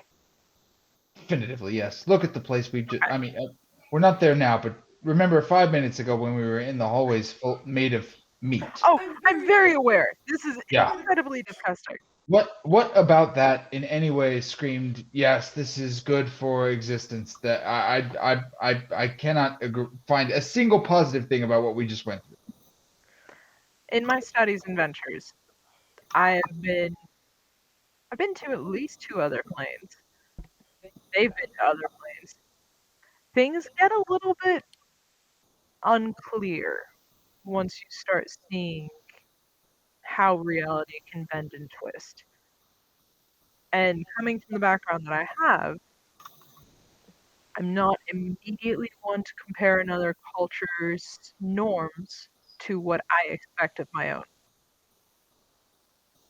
Which is why I'm holding a suspension of disbelief, because no matter how disgusting I find this personally, I'm trying to remain objective in relation to how does this affect the whole. Well, with that being said, Valerica, let me just ask the group a question. When has Uther not wanted to just crush or kill something? So I feel if we ask him, he will always say something should die or we should just hammer it to death. That's usually his MO. However, this is why you and I can be friends. and I do want to get close to you, Liv. I'm concerned about that smack on the head. But I will let it go one day, I'm sure. However, if anyone was aware of what was going on in that room, does anyone get the feeling that the people in there were oppressed at all? Because if we are going to fight a creature of some kind, I don't know that I would want the people or the creatures to get harmed in the process. Well, see, and here's the problem too. When people are completely fucked in the head because they've been brainwashed by some creature or controlled in the mind by an aboleth, you can't judge it by that because they might not be their own person anymore. Right. They And don't what even have a we've seen- name. what we've seen with aboleth specifically is moments and glimpses of completely stripping people of their will and identity. So what, from your perspectives, actually definitively prove that something should survive? Is it a sense of identity? Is it a sense of justice? A sense of peace, of unity? We're all still fairly new to traveling with each other. I don't know where your moralities lie. Sense of benevolence, a sense of a desire to make the world around you a better place and to improve the lives of those you encounter. But without removing their free will. I mean, did we not on our way down here encounter multiple bodies being actively absorbed into the walls of this temple or whatever? How can what we witnessed in any way, shape, or form be deemed benevolent? Fair point. And what Uther is saying, I felt as if I've seen those creatures more as the weak and the oppressed. And I'm sorry, but Bahamut has always taught me that those are the ones that we must always defend at all times. Defending and killing are not the same thing. And if we're to follow this contract, we're killing all of them too.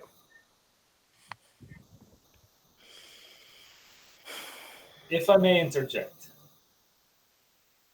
it is the lidless one that they keep referencing that is the piece of shit that is causing all of this. Who's to say that if we don't kill it, that everyone else may be freed of these spells or freed of their tie to this and become them own selves? From what I understand of magic and from what I've seen, the type of magic that is at play here doesn't sit in the realm of magic that we've quantified as of yet. There weren't definitive transmutative properties, which leads me to believe that something that we may not be able to undo this. If we can convince someone to step aside, and if any of us have the ability to spell magic, we can see if this can be undone.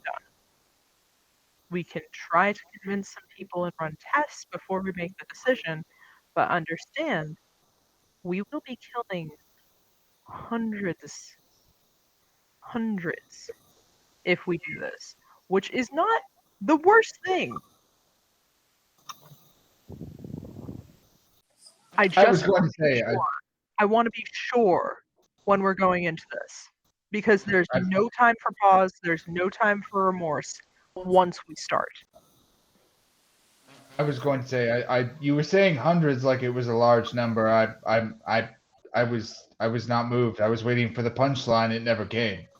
Quite frankly, I think we're doing the world a favor. I'm going to go commune with Tierlin, but I'm pretty positive I know what her answer is going to be. And none of this feels right. And quite frankly, I'm surprised anyone else is objecting to this. I feel like we're all pretty smart people, and we know what we need to do here. My only concern is knowing that the idea of seeing the lidless one to defeat the lidless one, we likely will have to go through whatever this gauntlet is. So it's going to be quite some time and effort and power before we even get to the thing that we're trying to get rid of. Right, I did not get the impression that this was happening in the morning. So that's a big commitment to be ready for. Additional. Go ahead. Go ahead, Selena. And they're letting us rest beforehand. Completely. At least so far. Adair has not said anything about anyone attempting to rouse us from our wonderfully cozy slumber. Well, they have to get past my balls. That is true, and they are mighty, I will admit that at the door, but they're also being sucked in by a pile of flesh, so we'll see how long they last before they're swallowed whole.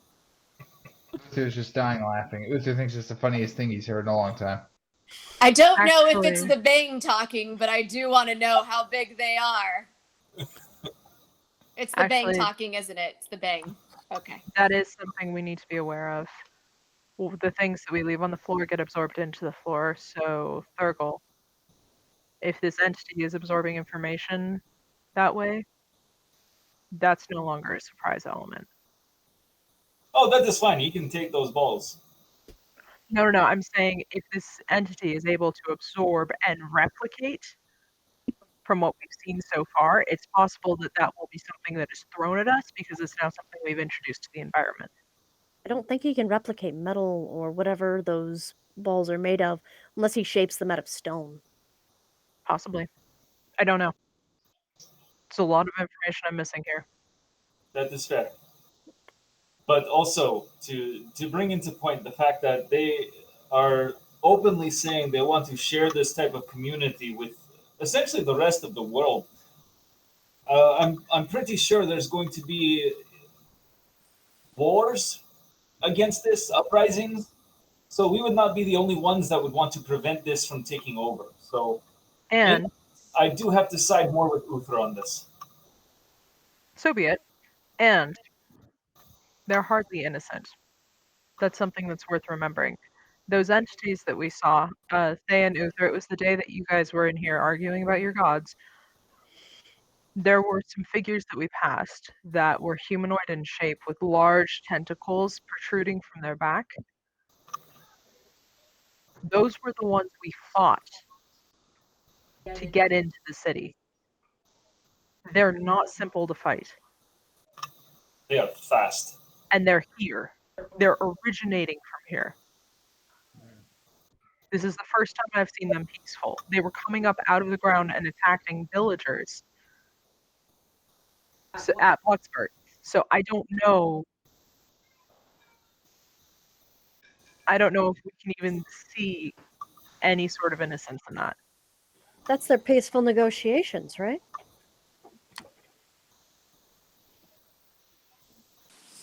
Well, if we get a long enough rest, I will be prepared to battle. Talk to your gods, take your rest. I'm going to Hornsberg, and I'll be back. Hey, Liv, what time is it?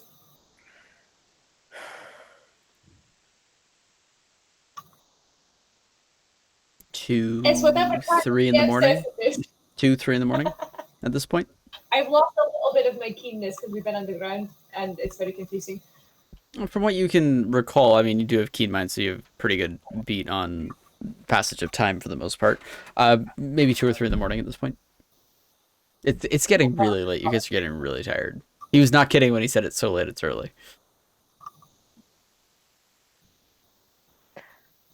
All right. In this case, Do we do buddy system? Or are you all right with me traveling alone? I would prefer you don't go alone just because we don't know how magic really works down here in the end. I'm using the teleportation circle that's in the house. That's fair. And I'm just going to go back and come back and forth. Are you going to be able to get a rest in? I'll rest here. Okay. I'm hoping this will be a short trip. Well, Any of you are welcome to come. I'm not stopping you. Oh, good. Then I already planned on coming. All right. You can I come into love my you. house with me at 3 a.m. What was that, Liv? I said, I love you, Thea, but you need to calm down. I think it's the alcohol, if I'm being honest. Something about it just really got me going, and I have confidence like nobody's business. Right, and you did drink alcohol meant for someone clearly twice your size. That is true, and it was delicious. Okay. Valeria, you need to watch out for her on your trip. Keep her safe, okay? do you need rope? Do you want to just stay here and drink until you pass out, Thea? Do you need that right now? No. I just give me some snake jerky, and I'll be ready to go. I'm not. Salima? So, Thea, about that taking a nap. All right. So who's going back? I'm staying in Hornsberg. the mansion. Okay. I only think that I should stay because I have a dare still out there True. as a warning system. Fair enough. I will be staying because I'm going to check on the production of the tower and try to get some rest in. Okay. But I don't think Valerica should go alone, though. I'm going to go, but I would really prefer some of Salima's tea to help me here. Yeah, I don't think you're in a state to go at this point. Totally go. Just because it would be funny to hear what you say when you come back. So, Thea, you have a reputation in Right. Korensburg. Something to I'm going uphold. to go alone tonight, guys. Before Selima even finishes that conversation, I think Thea just passes out on the bench. Oh, sweet thing. Negotiations over.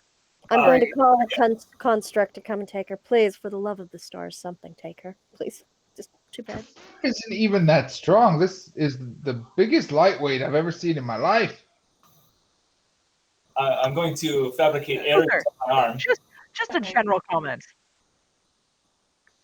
You seem to have taken a liking to Thea, no?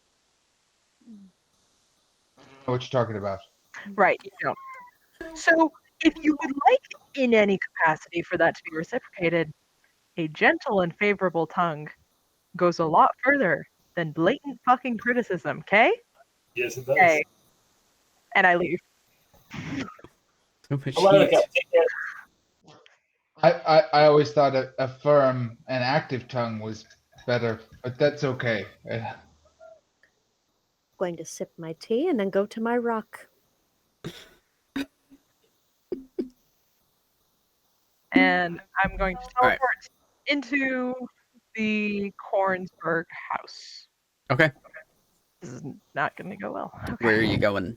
Like, who else is going? Sorry, not where. Who? That's me. Just you? Okay. You go to the Kornsberg house.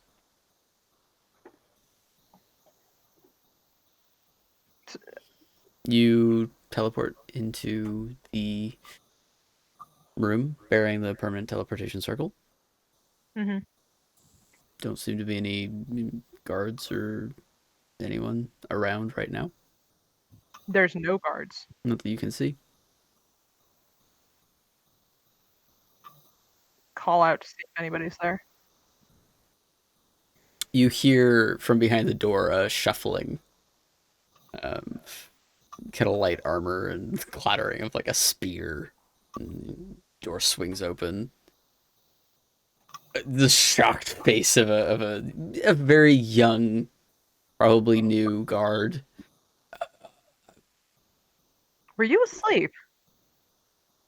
He kind of takes a pause. You could recognize it's like, do I lie? Do I say, like, am I honest? Yes. Apologies, my lady. The hour is No late. worries. I'll be back in a minute. Do you want me to bring you coffee? I don't. What, coffee? You don't want coffee? No, I'm sorry. What is coffee? I'll bring some for you. It's a hot drink. They'll help keep you up. Right. Thank you, ma'am. I'm going to be coming back to the teleportation circle in about 20 minutes. As you wish, lady. House is yours. Yep. I just walk off. You kind of glance over your shoulder and he's like, oh my god. Just to straighten himself up. All right, so you go through the house. It's quiet. It's late. Yeah. Couple of servants milling about. You know, your house is used to having people pop in at random times. Really late at night. Yeah. But it's a bare bones kind of skeleton crew of people at this point. Even lighter numbers than usual. I'm gonna wave one down. You find like a scullery maid kind of thing. Yeah. Oh, Lady Valerica. Wasn't expecting Hello. you here. I put in a research request this morning that was rather urgent. Oh, I wouldn't know anything about that. Sorry, milady. We can ask around, see if anyone's left Do it. you know if Not any many. messages were delivered? Any tomes? Any books? I'm sorry. I don't. It's not a whole lot of people around right now. Why is that? Well, the Baroness. She left to the country estate. Along with most of the other household members. We're just here to clean things up and pack them. Right. So I apologize. I'm sorry. Any missives delivered today from the college? None that I know of. Sorry. No documentation. Was anything left at my room? You know what? I'll go check. Right. And Valerica's gonna go head up to her room, Okay. check to see if there's any documents, any packages that were left. Doesn't look like there's anything left. Most of your room's been packed. Any kind of small things that you would have left behind seem to have been kind of boxed, and packed away. It seems like most of the bedding is being put away. Hmm. It looks like the aftermath of like the social season when most nobles just kind of abandon the city and go back to their country homes. Right. A little odd that it's kind of happening. It's a little out of the norm, but your mother left, so there's no point in keeping We're out of most social things. season anyway. Okay. Well out of social season, yeah. I'm going to go down to the teleportation circle again. Okay. Oh, I'm gonna grab coffee Okay. and then go down. All right, so you grab like a little like tankard of coffee. Yeah. All right. Hand it to him. Like, thank you. Kind of takes it. That's foul, that is. Did it wake you up at least? I'd say it did. All right. Well, now you know you don't like coffee. No, wait. No, it was bad on the second try. Yeah. It's a weird thing about it. All right, well, thank you, lady. Just so you know, Yes. this room Yes. is an active doorway. It may seem kind of like you can take it easy, and most of the time you probably can, but sometimes you really can't, and it'll get really loud and really dangerous. Just so you know. I appreciate the warning. So stay in the room or outside. Generally, yes. I'd say, have you been let in the room before? Or were you told to stay outside? I was told to stay out for the time being. So go ahead and stay out, just so you know, though. It's an active doorway. Right. Yeah, Understood. good man. Tap him on the shoulder. I'm gonna go use the teleportation circle Okay. and go to the countryside estate. All right. Sounds good. You find yourself in your very familiar home, your country home. A little chilly. It's winter, so it's a pretty chilly area. You do see several house guards guarding the teleportation circle, doing their jobs. Each of them kind of lower their spears for a moment before realizing it's you. Right, so this configuration is not happening right now at the other house. I found a guard sleeping. Um, No problem. Apologies, Lady Edric. We'll I get right gave on him it. coffee. You guys are free to have coffee on the night shift. Didn't think we couldn't. If I can speak out of turn. I mean, feel free to speak freely, but I just whatever. Is my mother here? I believe she is, so she's probably asleep.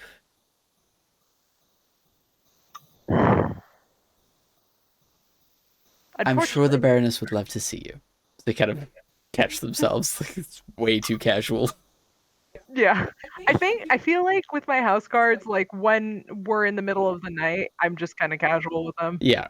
Especially in the privacy of no one. You have no guests. So there's deference, but there's definitely casualness there. They're also realizing you're not friends. Well, I treat them friendly. True. It's also late as hell. Like, it's really late at night. Yeah, Everyone's tired. I know. All right. I'm gonna go. You're getting tired, by the way. Yeah, I know. I'm gonna go see Mom. Okay. You kind of hear some shuffling. You see your mother kind of open the door, kind of putting on like a night robe. Darling, what are you doing here? In a bit of a bind, honestly.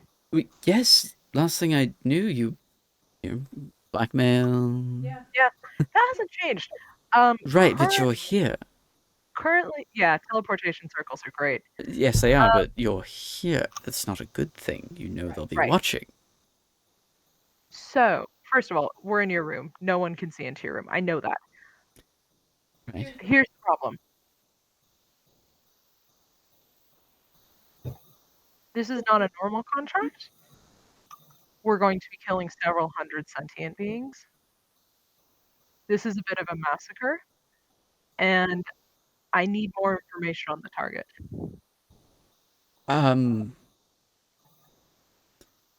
Sorry, wait. I put in a request this morning for research with the college, with you, trying to unearth anything we can about this entity known as the Lidless One. The Lord of Eyes goes by several names. Right, we have no idea from everything I've been able to find. We've No idea. nothing yet. It's been a few hours since you've asked, Valerica. At least 12. About, but that's not very much time to research anything.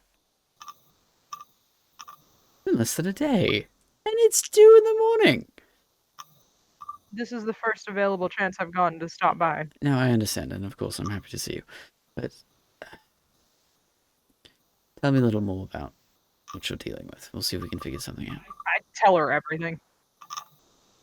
Okay, everything? Hmm. Well, that doesn't sound comfortable at all.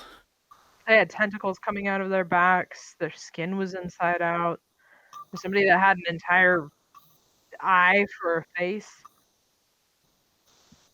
Mm. Look, I'll do it. I'll take them all out. I don't mind that. I just want to make sure that this is not a cultural difference where we have to be more sensitive to the proclivities of various cultures and is in fact definitively an evil organization that is going to smooth over the fact that I'm about to kill about several hundred people.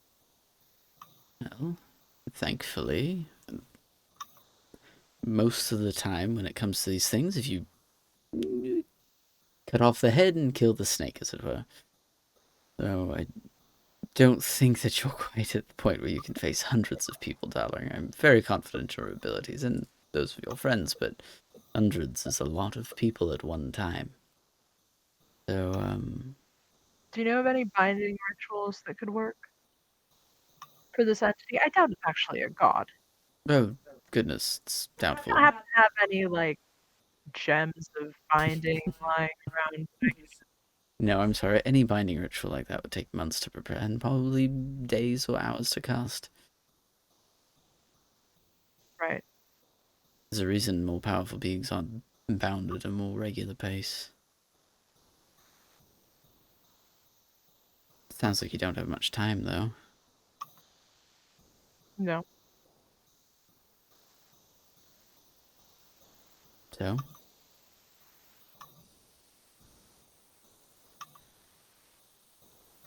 Right. It's your decision. We do with you here. And deal with whatever the Gravians send after you. My decision is massacre. Oh, They're spilling into our world. They started by attacking Luxpert. The concern that was raised by the champion was, or the attempted champion, was that it would eventually spill over to Shadowfen, and frankly, that's not something I'm willing to gamble, because I either cut this off at the source, or we deal with our citizens being turned. well, then I'd say that's what you're doing. All right. And so be it. I have the utmost faith in you.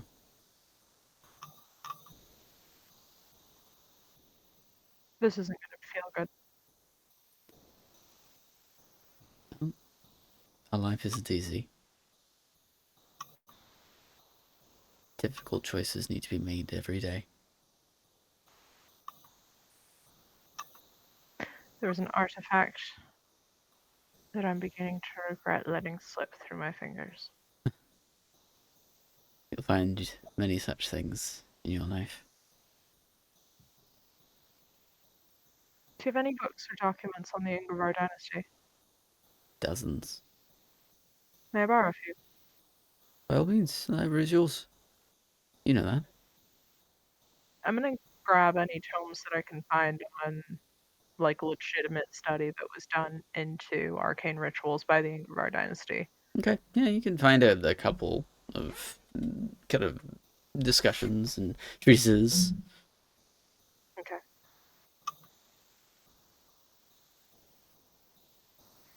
Sleep well. Right, well, I try. come back soon. The teleportation circles are handy. And they are worth the investment. I'm gonna kind of give her a hug and then leave her to go back to sleep.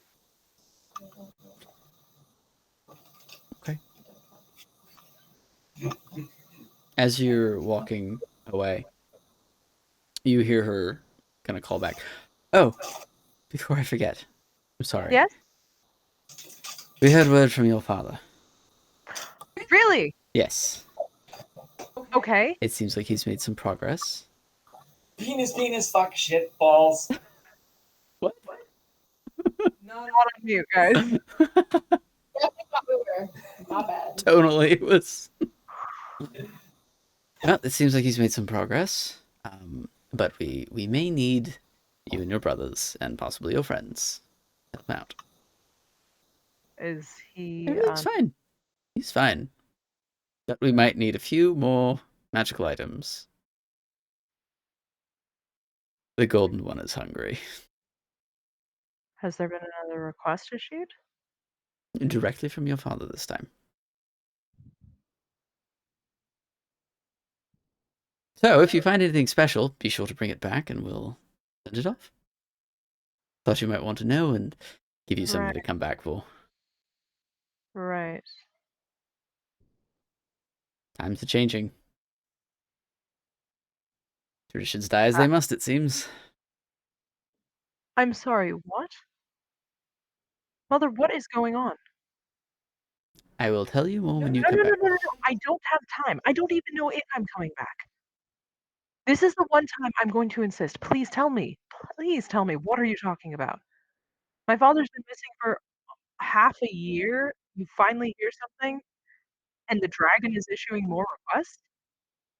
Yes. It would seem that he didn't finish the job of killing Who? the Crimson Tempest. Who did not finish the job? The Golden The Dragon? golden one.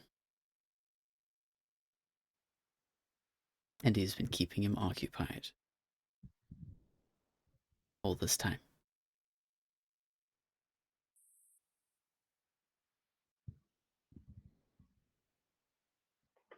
I'll wrap this up quickly then. Please do. But stay focused on the task at hand. Don't make me wish that you forget.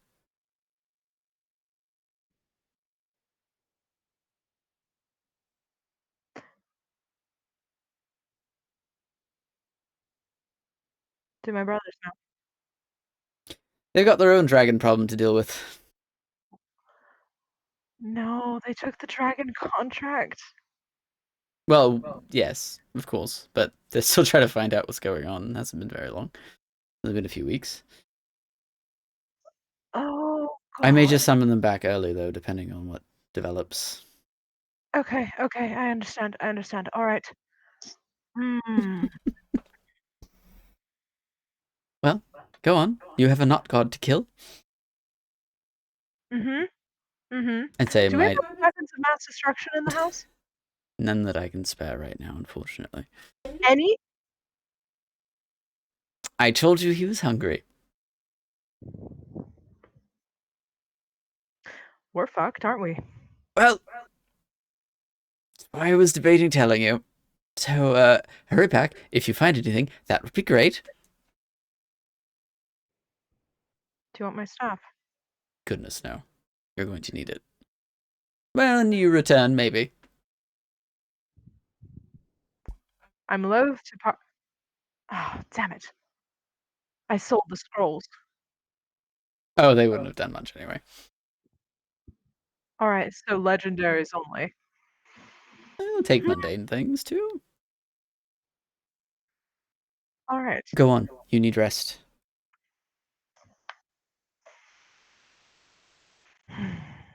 Okay. All right. Like,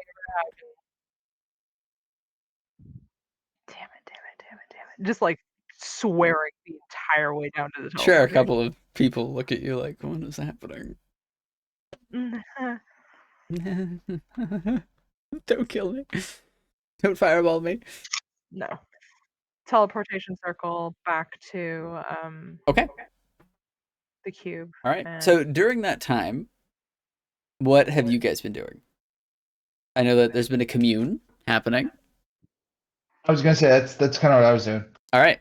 And what else have you guys been doing? Anything else? Just kind of chilling, relaxing, trying to get your long rest in? Yep. Okay, cool. Let's do your commune. As Valerica goes rushing back and dealing with major things, apparently.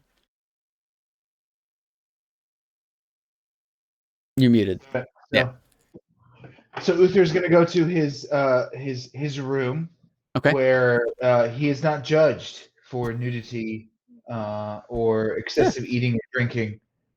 Sure. And he will sit fully clothed on his bed, and he will commune with Tyrlin. Okay, sounds good. So you set up your typical ritual of incense and other materials needed. And as you begin your commune, you feel that slight prickling, hair-raising sensation that indicates the presence of your deity. So let me just confirm. I can only ask yes or no questions. Okay. And you'll get 3, I think, right? Yeah, 3. 3 yes or So no's. yes. So my first question. Blessed goddess, please tell me. I'm not crazy, but this cult, this entity, are evil. Yeah, obviously. There is no way these things mean anything but ill for the world. They are.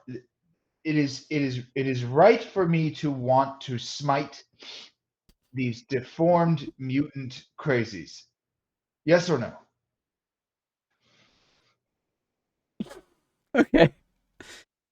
You get this odd sensation that is that brief moment before lightning strikes. It's this point of what is about to happen. This moment of almost confusion as you finish your sentence. You get this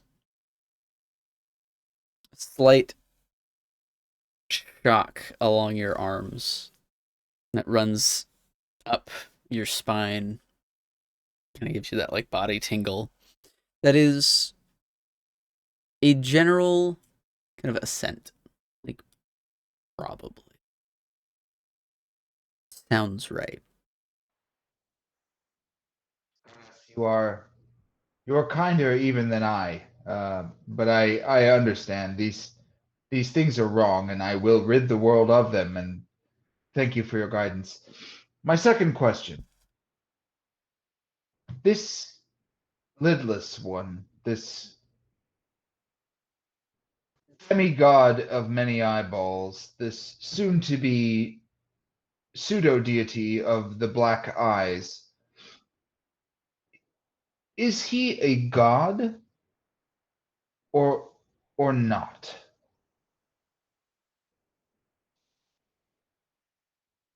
You feel a calming of the sensation,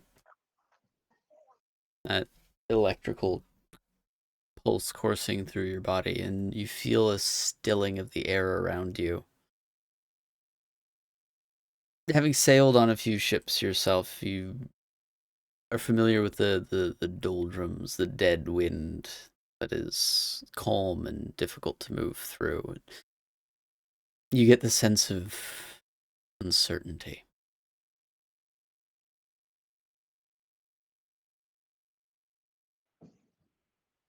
Interesting. So it would appear he is between me and you in some respects. Or she doesn't know. Understood. Yeah, Or she doesn't. yeah, Or this she has doesn't. either been I don't know or somewhere in between. It's one of the two. Yeah. Yes.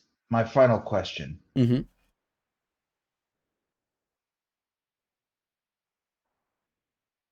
Does it make you happy when I mock this lizard god that these two women, with whom I appear to be star-crossed, worship?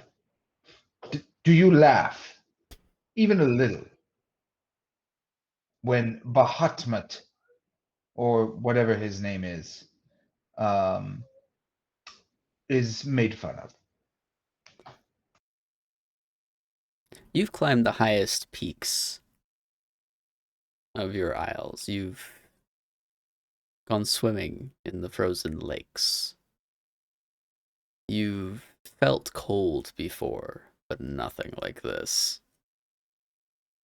It is an absolute resounding no.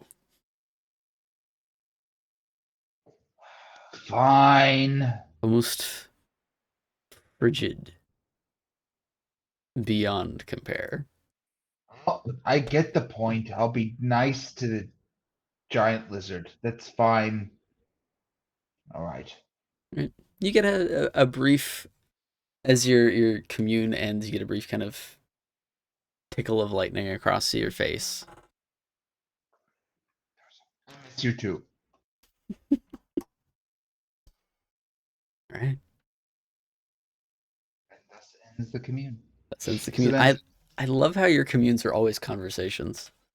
yes, Like that's the epitome of prayer is a conversation with Yes. God. Like you don't Yes. just ask questions, you just talk. I love it. yes, yes. I feel like that's Uther's relationship with Tyrlin. Like they're Sure. very close, and he's just himself, even with deities. All right, fair enough. Like, All right. So, right. So you then I'll finish come your out, commune. come out of the commune, and kind of all the things that Uther just the revelations that Uther just had of his purpose in this moment, the scale of the enemy he now faces.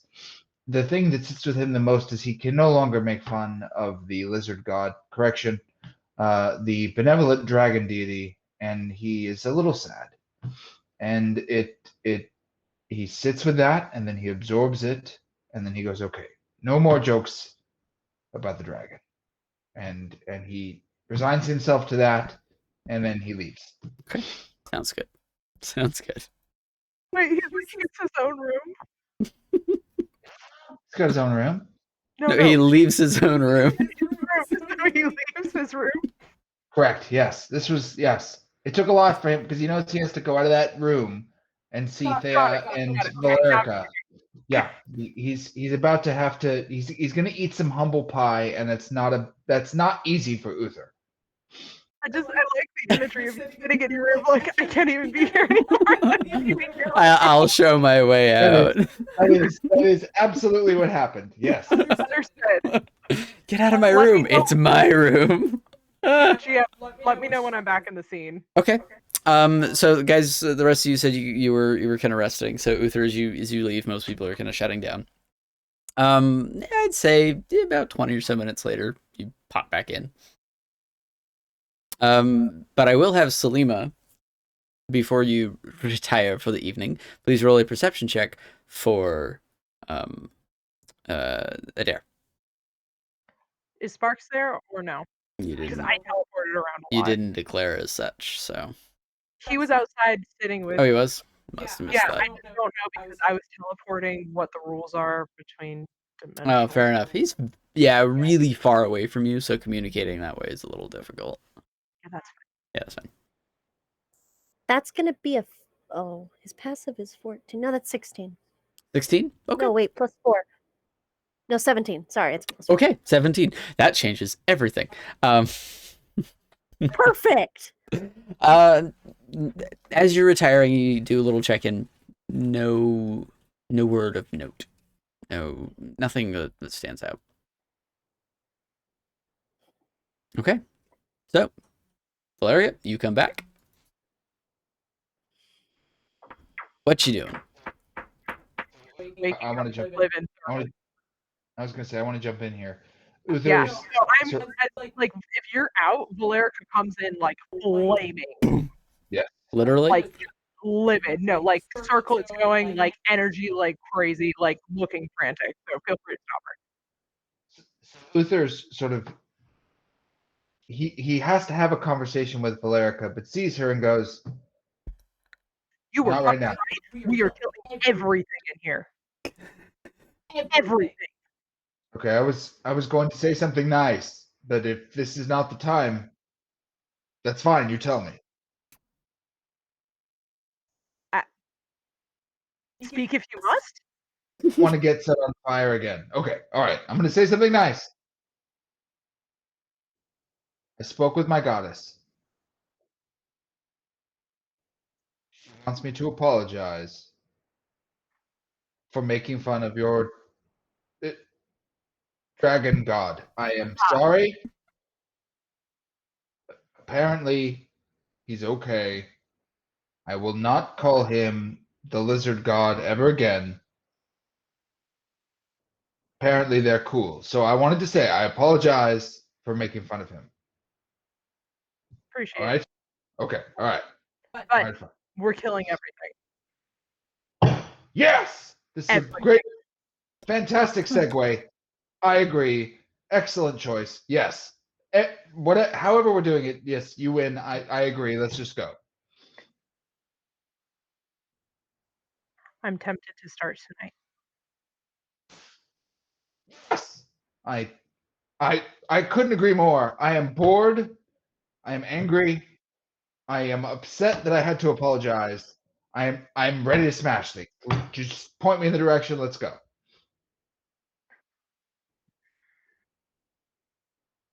Thea is still knocked out on the couch. Okay. Selima on a rock. I haven't seen her in at least 15 minutes. But... Grab Thurgle and live. Okay. All right. I'm gonna stretch because I'm ready to smash some things, and I'm very excited about it. So I'm gonna warm up. Shoot up the stairs, knocking on Liv and Thurgle's doors. Okay. Liv, Thurgle, what you doing? You responding? I'm probably going to fall out of hammock and then answer door. So you'll hear a. In my head, your guys' doors are across the hallway from each other. So just for framing of how this is going to work out. Oh, don't worry. I assumed as much. Okay. Make sure we all have the visual. Sure. Okay. Open the door. Yes. Is Liv there? Oh yeah, I'm going to like slowly come to the door. And I'm going to have that like. Yeah. Exhausted, like 3 a.m, sleep. You get like an hour in, and you're like, Ooh, that's rough. And you can't tell what day it is, and you're like. Yeah, your keen mind is not so keen right now. Guys, I need your help. With.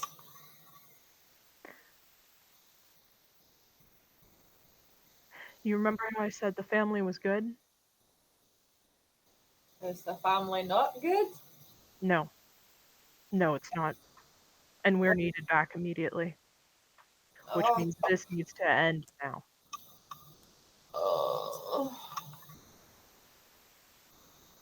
Do you have some coffee and a health potion? Do you want to sleep tonight and deal with this in the morning? Would you prefer to do that? I trust you. If you say it's urgent, it's urgent. I'm just very groggy right now.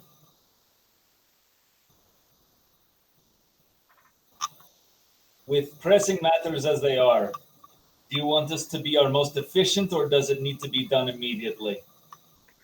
I want whatever you guys have that's equivalent of mass destruction. Question for DM. Yeah. How many barrels of poof powder do I actually have? On your person? Yeah, like that I've We have stored mentioned- inside where we are. Yeah, 'cause Oh he yeah, picked you do. everybody You do up. have the thing. Yeah, you did that. Roll a d8. Talk about the Kermit the Frog noise that Cunningham just made. That would be a 1. A 1. Okay. Aw. I would say that you have uh 10 or 20 cannon shots. One kind of large barrel of refined enough black powder, or poof powder as it's so called. I relate to Valerica. Well, I do have at least one full keg of this poof powder that we may be able to set. I really wouldn't know where, but somewhere to help at least cause distraction enough for us to get the fuck out of here. It's about fireball size. This isn't a get out of here moment. This is a kill everything. Would you like to tell us what the hell is going on with your family that is suddenly so urgent?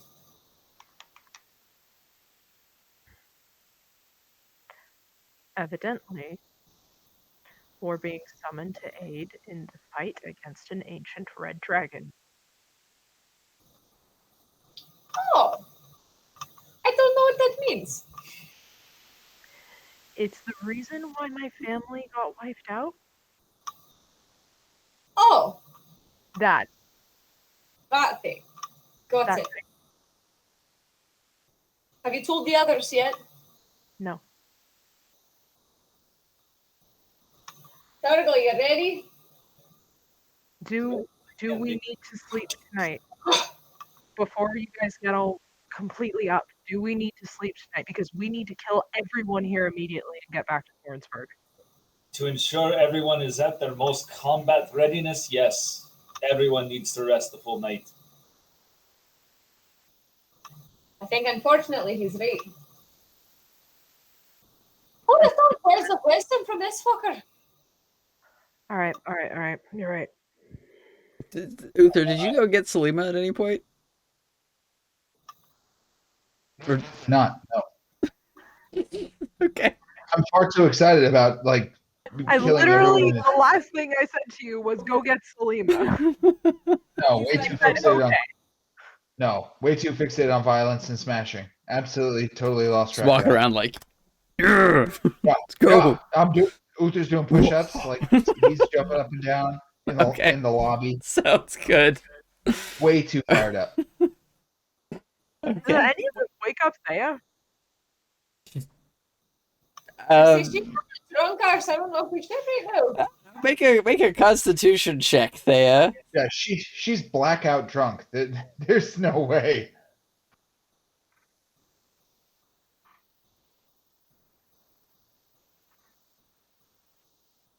Six? No, not even like awake enough to be comical and throw a pillow. Like just gone, dead to the world. I mean, nothing like a cold bucket of ice wouldn't, Nice. remedy like immediately, or at least wake you up. I was gonna say this is a very art imitates life moment, but I'll totally throw ice on my wife.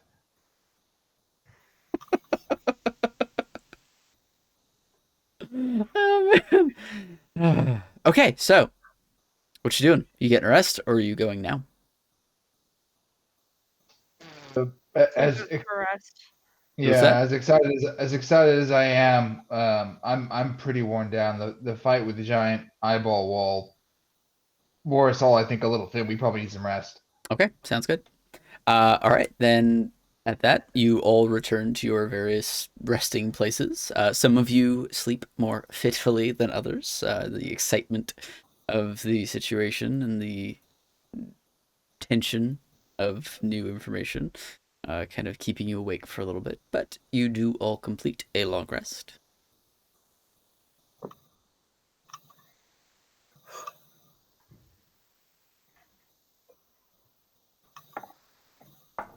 So go ahead and mark a long rest. Get your hit points back. Get your spell slots back. But you're up. Day is yours. And Selima, you are alerted by Adair. There's a knock on the door. Muted. You're on mute.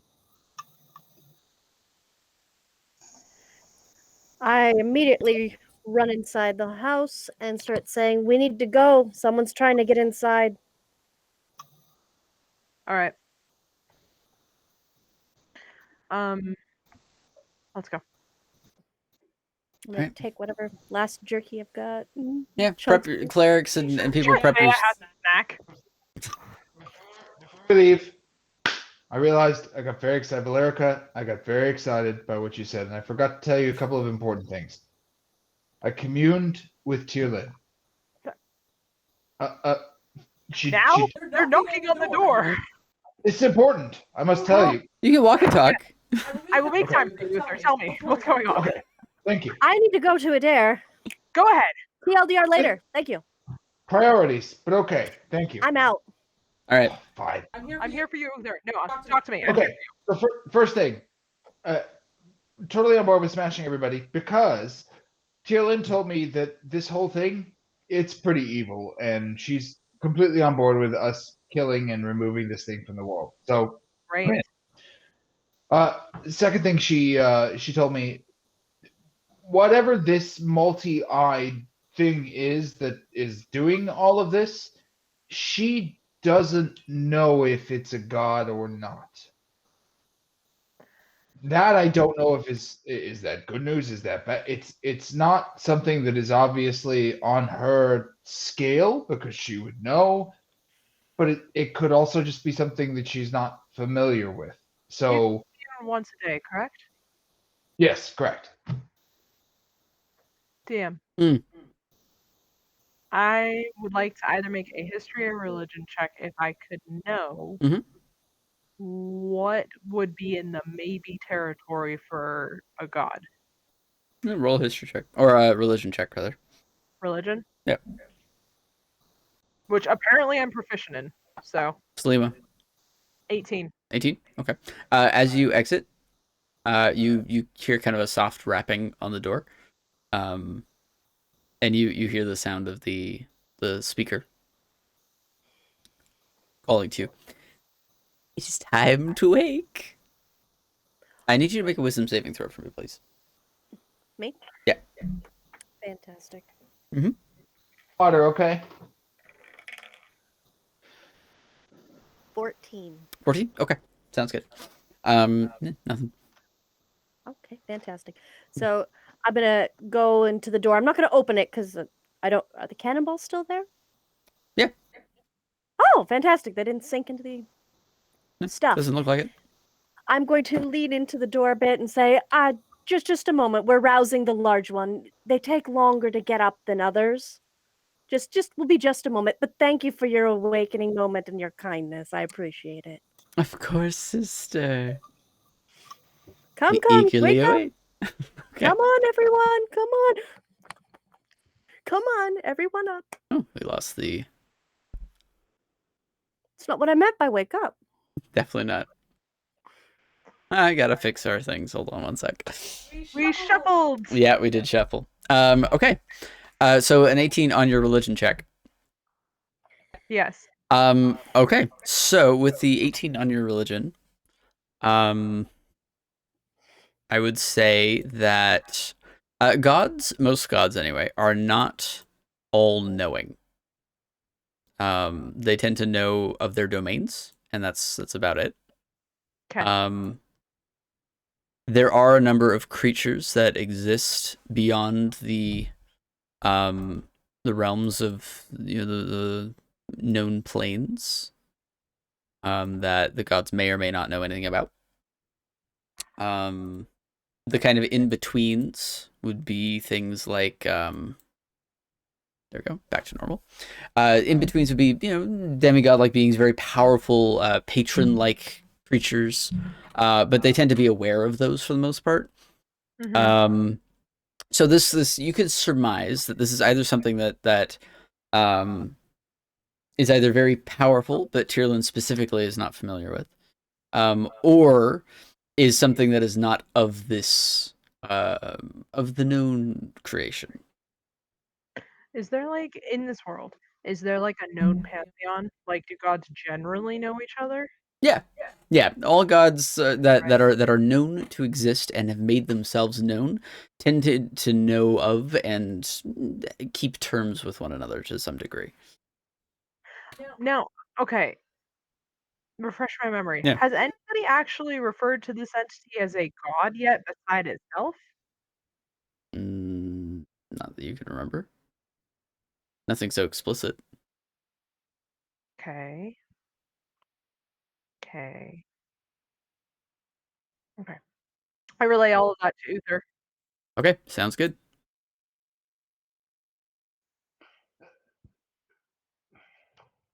Much as I love my goddess, and I find her to be the most divine among all the divinities, I agree she doesn't know everything and gets shit wrong sometimes. It is Not what that it is. she gets things wrong.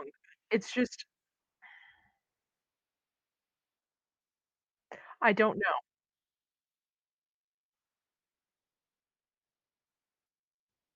Interesting. Interesting. Okay.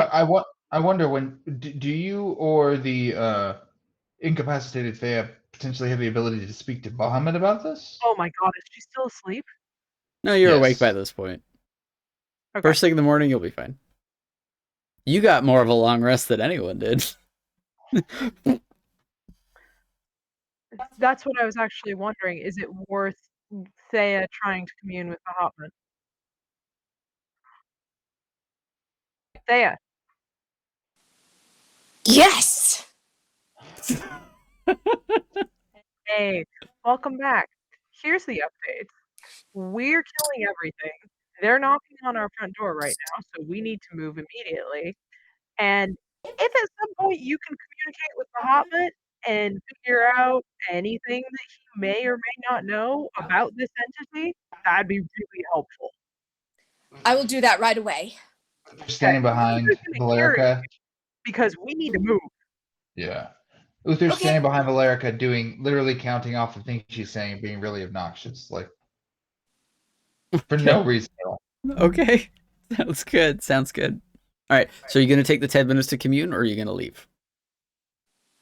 I'm The going to take 10 commune minutes to is- commune. Commune is 10 minutes, right? 1 minute? Oh, dope. That's even better. So you're going to take the 1 minute to commune? Okay. Fantastic. So you, in the height of the stressful moment, decide, all right, time to meditate, time to be chill.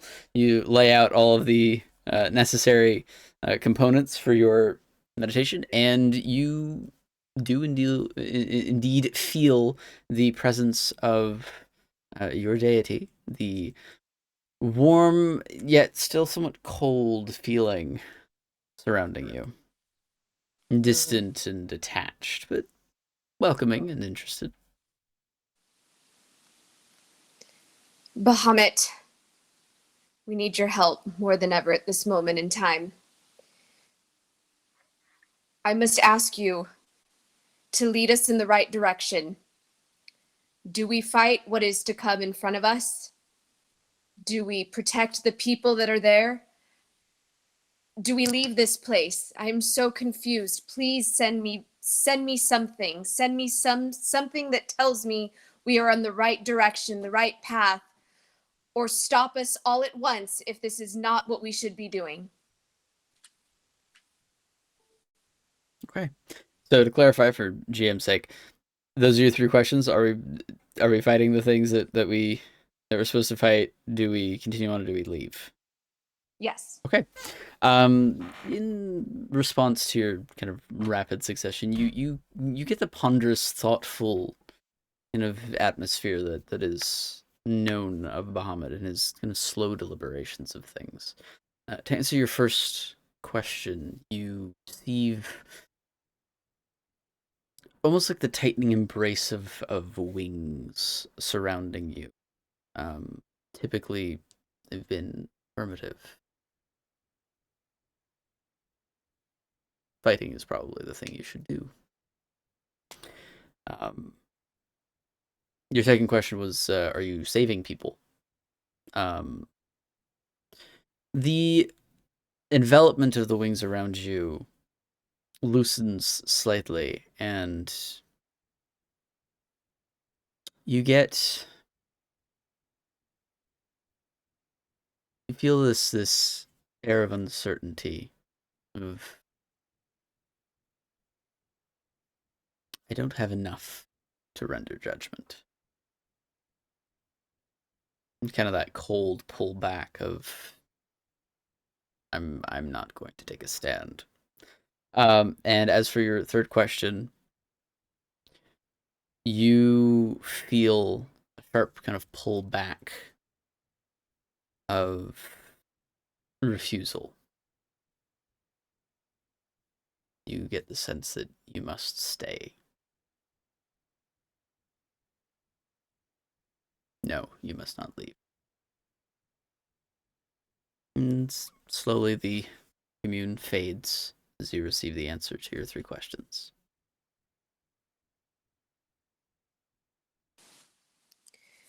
I make my way back to the group. Okay. And I address the group, but I'm looking at Valerica the whole time. My friends, I have communed with Bahamut, and he actually thinks we should go forth in battle. He does not wish for us to leave, and as far as saving any of these creatures, he has left it up to us. If they peril in this adventure, then that's what's going to happen. But it is up to us in the end. So this battle is where we will go.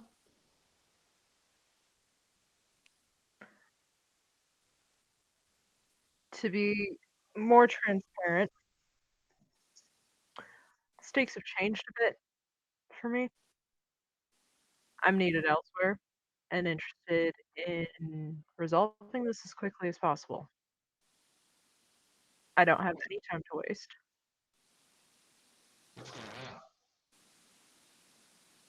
More than I have time to explain. Can you give us a hint? Are you in peril? Yes.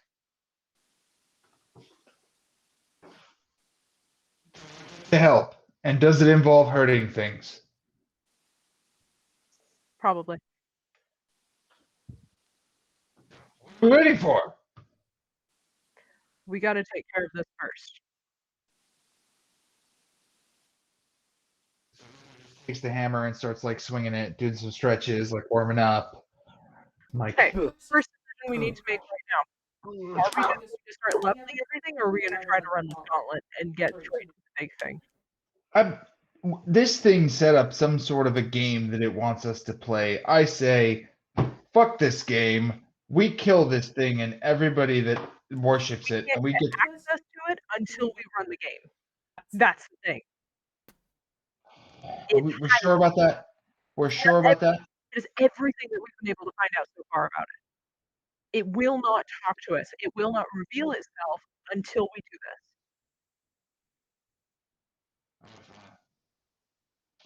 this. Always one for a challenge. Let's go ahead and play this game. Okay. I encourage playing dirty. Okay. So, do you all exit? Salima, at any point, feel free to say anything. She's outside. She left. I'm stalling. I'm telling him I'm waking you all up. I'm shaking the cube saying, get out. Thurgle. I'm going to pull Uther aside for a brief moment. Uther, what type of armor are you wearing? Is this plate armor? Mithril plate. Mithril plate, perfect. So I would like to use my infuse item skill as an artificer and give him armor of magical strength. Okay. Tell us about that. Tell me about that. This armor has 6 charges. The wearer can expend the armor charges in the following ways. When the wearer makes a strength check or strength saving throw, it can expend 1 charge to add a bonus to the roll equal to its intelligence modifier. So good luck with that. The creature would be knocked prone. It can use its reaction to spend 1 charge to avoid being knocked prone. The armor regains 1d6 expended charges daily at dawn. Okay. Yes. Until he takes it off.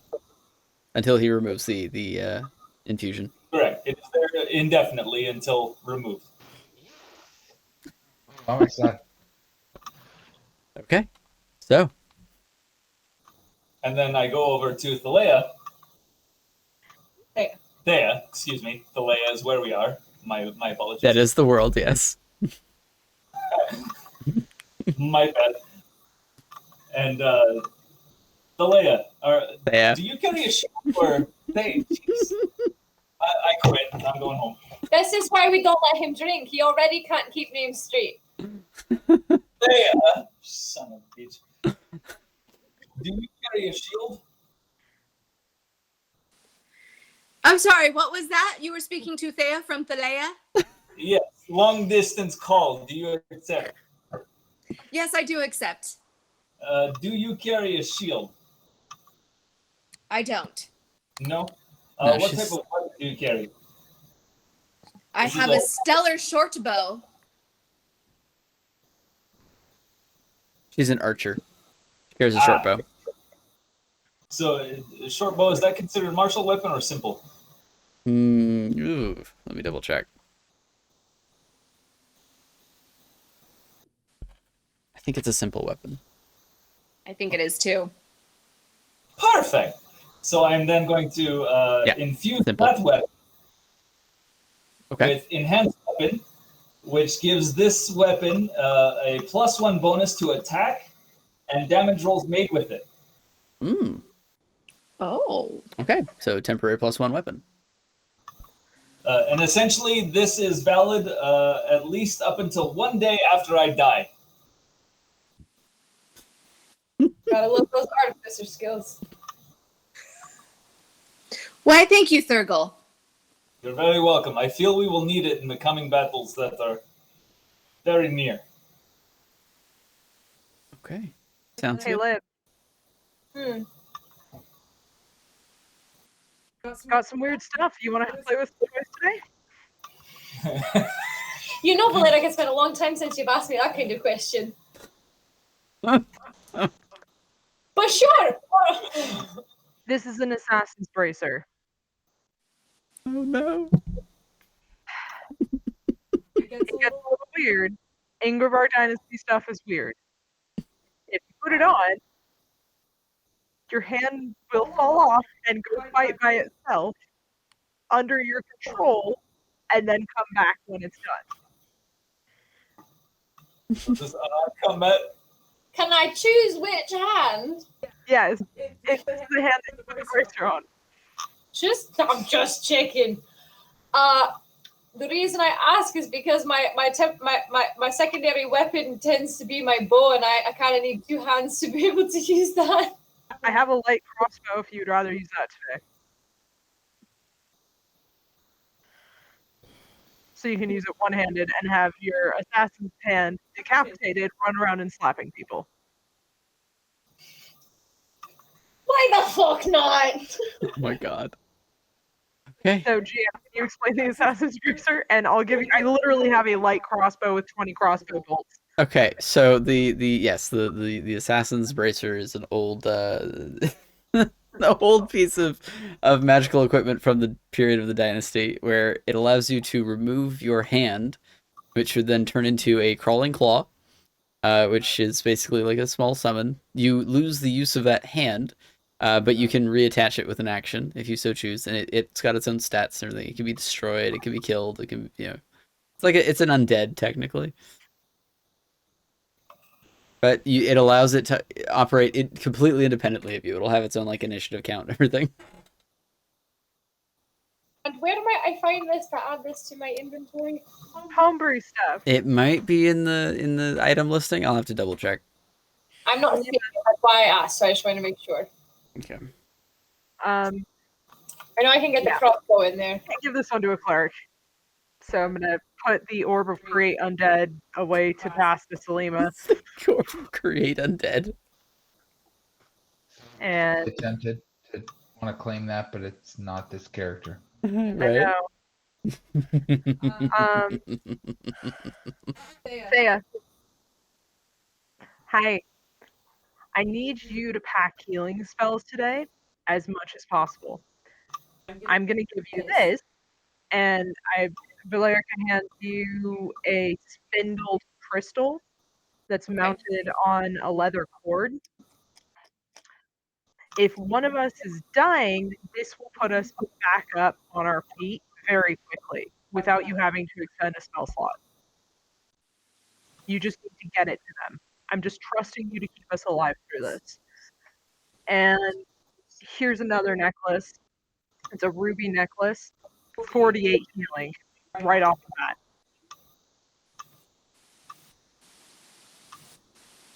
And the last one is a kind of double helix twisted green crystal. If one of us is really bad and you can walk up, you can shove this shard in our skin and it'll heal us. You're basically given all the things that require you to stab people to make them feel better. Yeah. So Thank I you, really am Dynasty. stabbing all the people. Fantastic. Yes, you're literally stabbing these into our skin. Every single one of them. And which was this last one you spoke of? It's a jagged spindle of green crystal, and it's 68 hit points. 68. Yeah, dude, these things are no joke. They're one use. So today is the day to burn them. Yeah, and I'm Okay. gonna grab the platinum shard with geometric patterns for Selima. So Selima's getting Orb of Create Undead. Selima, if you want to write this down. Because I'm going to hand it to you as soon as I'm out there. So I'm giving Selima Orb of Create Undead and the Fireball stone. Okay. So you already gave me the shard for Fireball. Oh, really? Yes. We have two. This is not a shard. This is a geometric cube.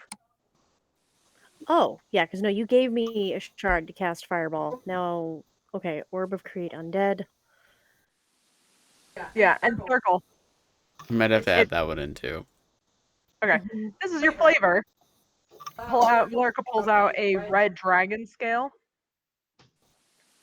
This will summon a flaming trident.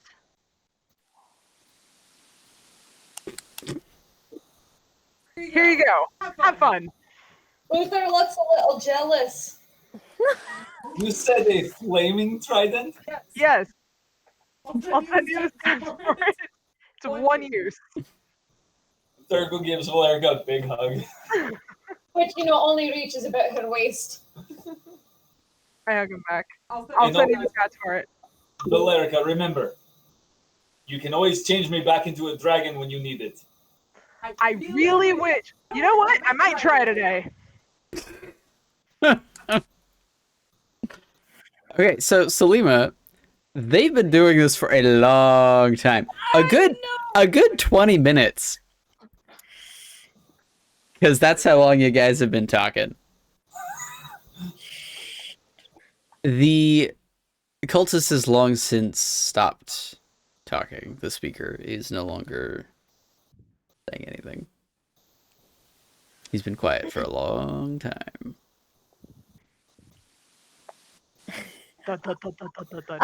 Apologies. I do greatly apologize. When they're communing and attempting to prepare for the day, they tend to be in the nude, and it can be jarring at times. And I do wish to apologize for this. I, on the other hand, do not wish to have that kind of limitation to my abilities, but for them, I respect their wishes as they wish to present themselves the way they are. So it's a long discussion against that, just because we want them to be presentable for this gauntlet challenge that we are so eagerly awaiting for. I do apologize again. Clothing people, let's go! As you finish talking, it's dead silent. Perhaps I did not speak clearly enough. There's no sound. He's not banging on the door. He's not talking. He just kind of might not even be there anymore. So you're just talking at this point. No response, no information, no like feedback to what you just said.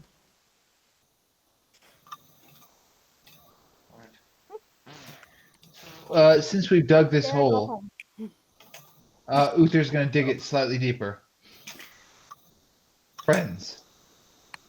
Begins to cast motivational speech. I look at our group. Many deities that brought us together. Maybe we Do you should know- do this with Selima here so she can hear it too. This inspiring speech. I think it only affects 5 people. I think she's stuck. Hold on. Wait, I thought it was everybody. No, there's a limit to the number of people it can inspire. Wait, so are you inspiring yourself or are you inspiring 5 other people? Because there are 5 of us. Without Yeah. you. Without me, choose up to 5 creatures. So I think Shit. that actually You. that includes a speaker. Yeah. So I think All right, she wasn't there. That's fine. You're getting the thumbs up from the ether, apparently. nice. A hand pops through the teleportation circle. Good. Yes, the sign language student is miraculously not able to speak at this moment. So Uther goes, when I see all of us brought here by the grace of multiple deities, do you know what I see? And he waits for comment. What do you see? I see destiny. I see Hephaestus. I see Tyrlin. And I see Bahamut. Notice, by the way, I didn't say lizard god. I said Bahamut. I'm getting better. I see fate. I see divine influence. I see the magic of the universe bringing us together to accomplish incredible things. We are undoubtedly about to see some weird stuff. It's been pretty creepy up to this point. I imagine it's only going to get creepier. I want to encourage you all to believe in each other, believe in your gods,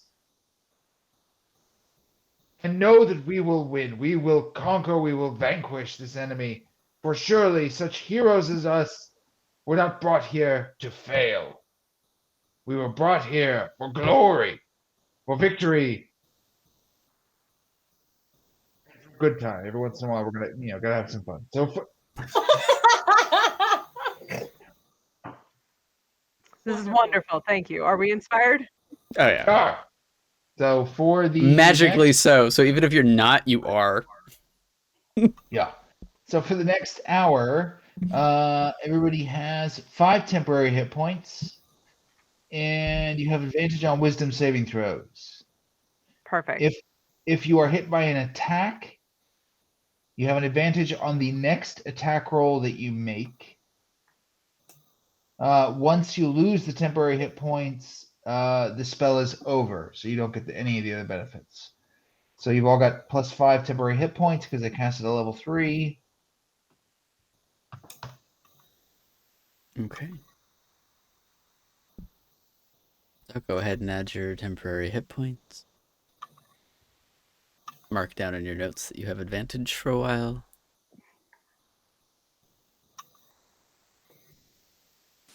Do we have advantage only on wisdom saving throws? Yeah. And just so long as you have those temporary hit points. Okay. So, motivated, magically so, by Uther's rousing speech, what you doing, Valerica? Handing the 3 scrolls to Thea. These are scrolls of Revivify. I'm not expecting today to be easy. Keep us alive. I will do my best, Lady Indric. Question to the DM. Yeah. This bracer that she's given me. Yeah. Is it something I need to attune to? Yes. Perfect. I'm glad I asked because all of my slots are full. Cool. It'll also take an hour, so. Well, then I guess I will not be using it because we're at the time. Okay, sounds good. So. Yep. All right, you guys ready? Can I just quickly grab Liv really quickly and just stare in her eyes seriously? Liv. Hey, I'm not wanting you in this way. What do you want? I just wanted to ask you a question. Uh-huh. Do you feel compelled to hit me in the back of the head before we go in, or do you want to wait? Yeah, I didn't mean to hit you. It wasn't me. And then I just wink at you and ha! And then, because you did that, I playfully smack her on the back of the head and walk away. Okay, sounds good. Sounds good. Such are the happenings in the interdimensional locker room. Okay. So y'all leaving? Mm-hmm. You all, one by one, exit the Puzzle Box Mansion, popping back into a, granted, fairly cramped room, not really designed to hold 6 people at once. But you see, so Your elbow out of my ear, Uther. For the love of God. Selima's there, and you guys Who like struggle it? to open the door as it opens inward. I move the cannonballs. Yeah, cannonballs. Yeah, you can move the cannonballs. That's fine. But you open the door. Passageway is free and clear. But you do see the cultist standing in the kind of the main dining convening area that was in this building, back to you.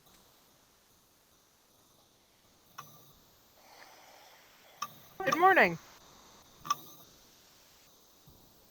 Silence. I turn For a around long and give time. the group a look. I approach. Good morning, brethren. Did you rest well? Exceedingly, thank you. Excellent. I'm so glad. So, I have received miraculous news. Sure you have. You are all very special indeed. And you see this beaming grin that he has fade. And his eyes turn a bloodshot, deep red. That's normal. It's my favorite color. You hear a resounding, echoing sound emit from his throat. Come. Render unto your remaker. Time and place, fucker. As the head kind of twitches, you hear a snap. And the body falls. And as it does so, it melds almost instantaneously into the floor, which splits apart. And you see a Ready to go? long passageway down. Can he do it with all the beings on this plane, or is it just he was special? I'm beginning to think every being that we've seen is an tendril of his consciousness. Plus, he couldn't have been all that special. He kept going on about how we're so special, so he couldn't possibly have been that special. I don't really like being called special anymore. It feels icky in this world. Says the woman who tickled the walls for 2 episodes. Hey, I know, but Uther. that felt special and good. Oh, not unpacking that one here, Thea. Uther. How about you lead? Billy! I'm just gonna march down. Okay, so as you march down, Yeah. If one of us goes down, if you need to move quickly, use your wings. Do everything you can. I will do so. However, I want to tell the group before we go in, please stay close. If I cannot make it to you in time, I don't know what will happen. How close? Give me 30 feet if possible. But I understand we have no idea what we're up against, but please, Okay. so that I may help. Everyone, she has everything we have to get back up right now. Okay. If she goes down, she has 3 scrolls on her. Pull her back up. I need everybody. I throw everything at her. I need everybody, save for Liv, to make a wisdom saving throw.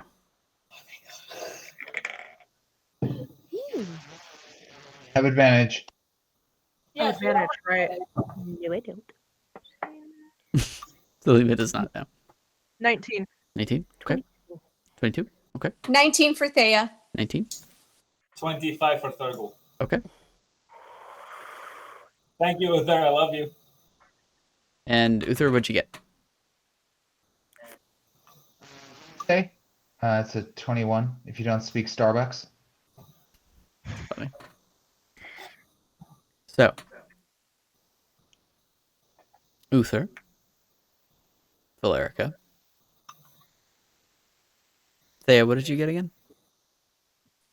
19. 19 as well? Okay. And Thea. As you step into the passageway, all three of you experience flashes of scenes in your mind. Uther, you see the high peaks of home. You can almost feel the cold, biting air. And as you look over, you see from that familiar mountain peak the slow crawl of whatever this entity is, enveloping all below it. Valerica,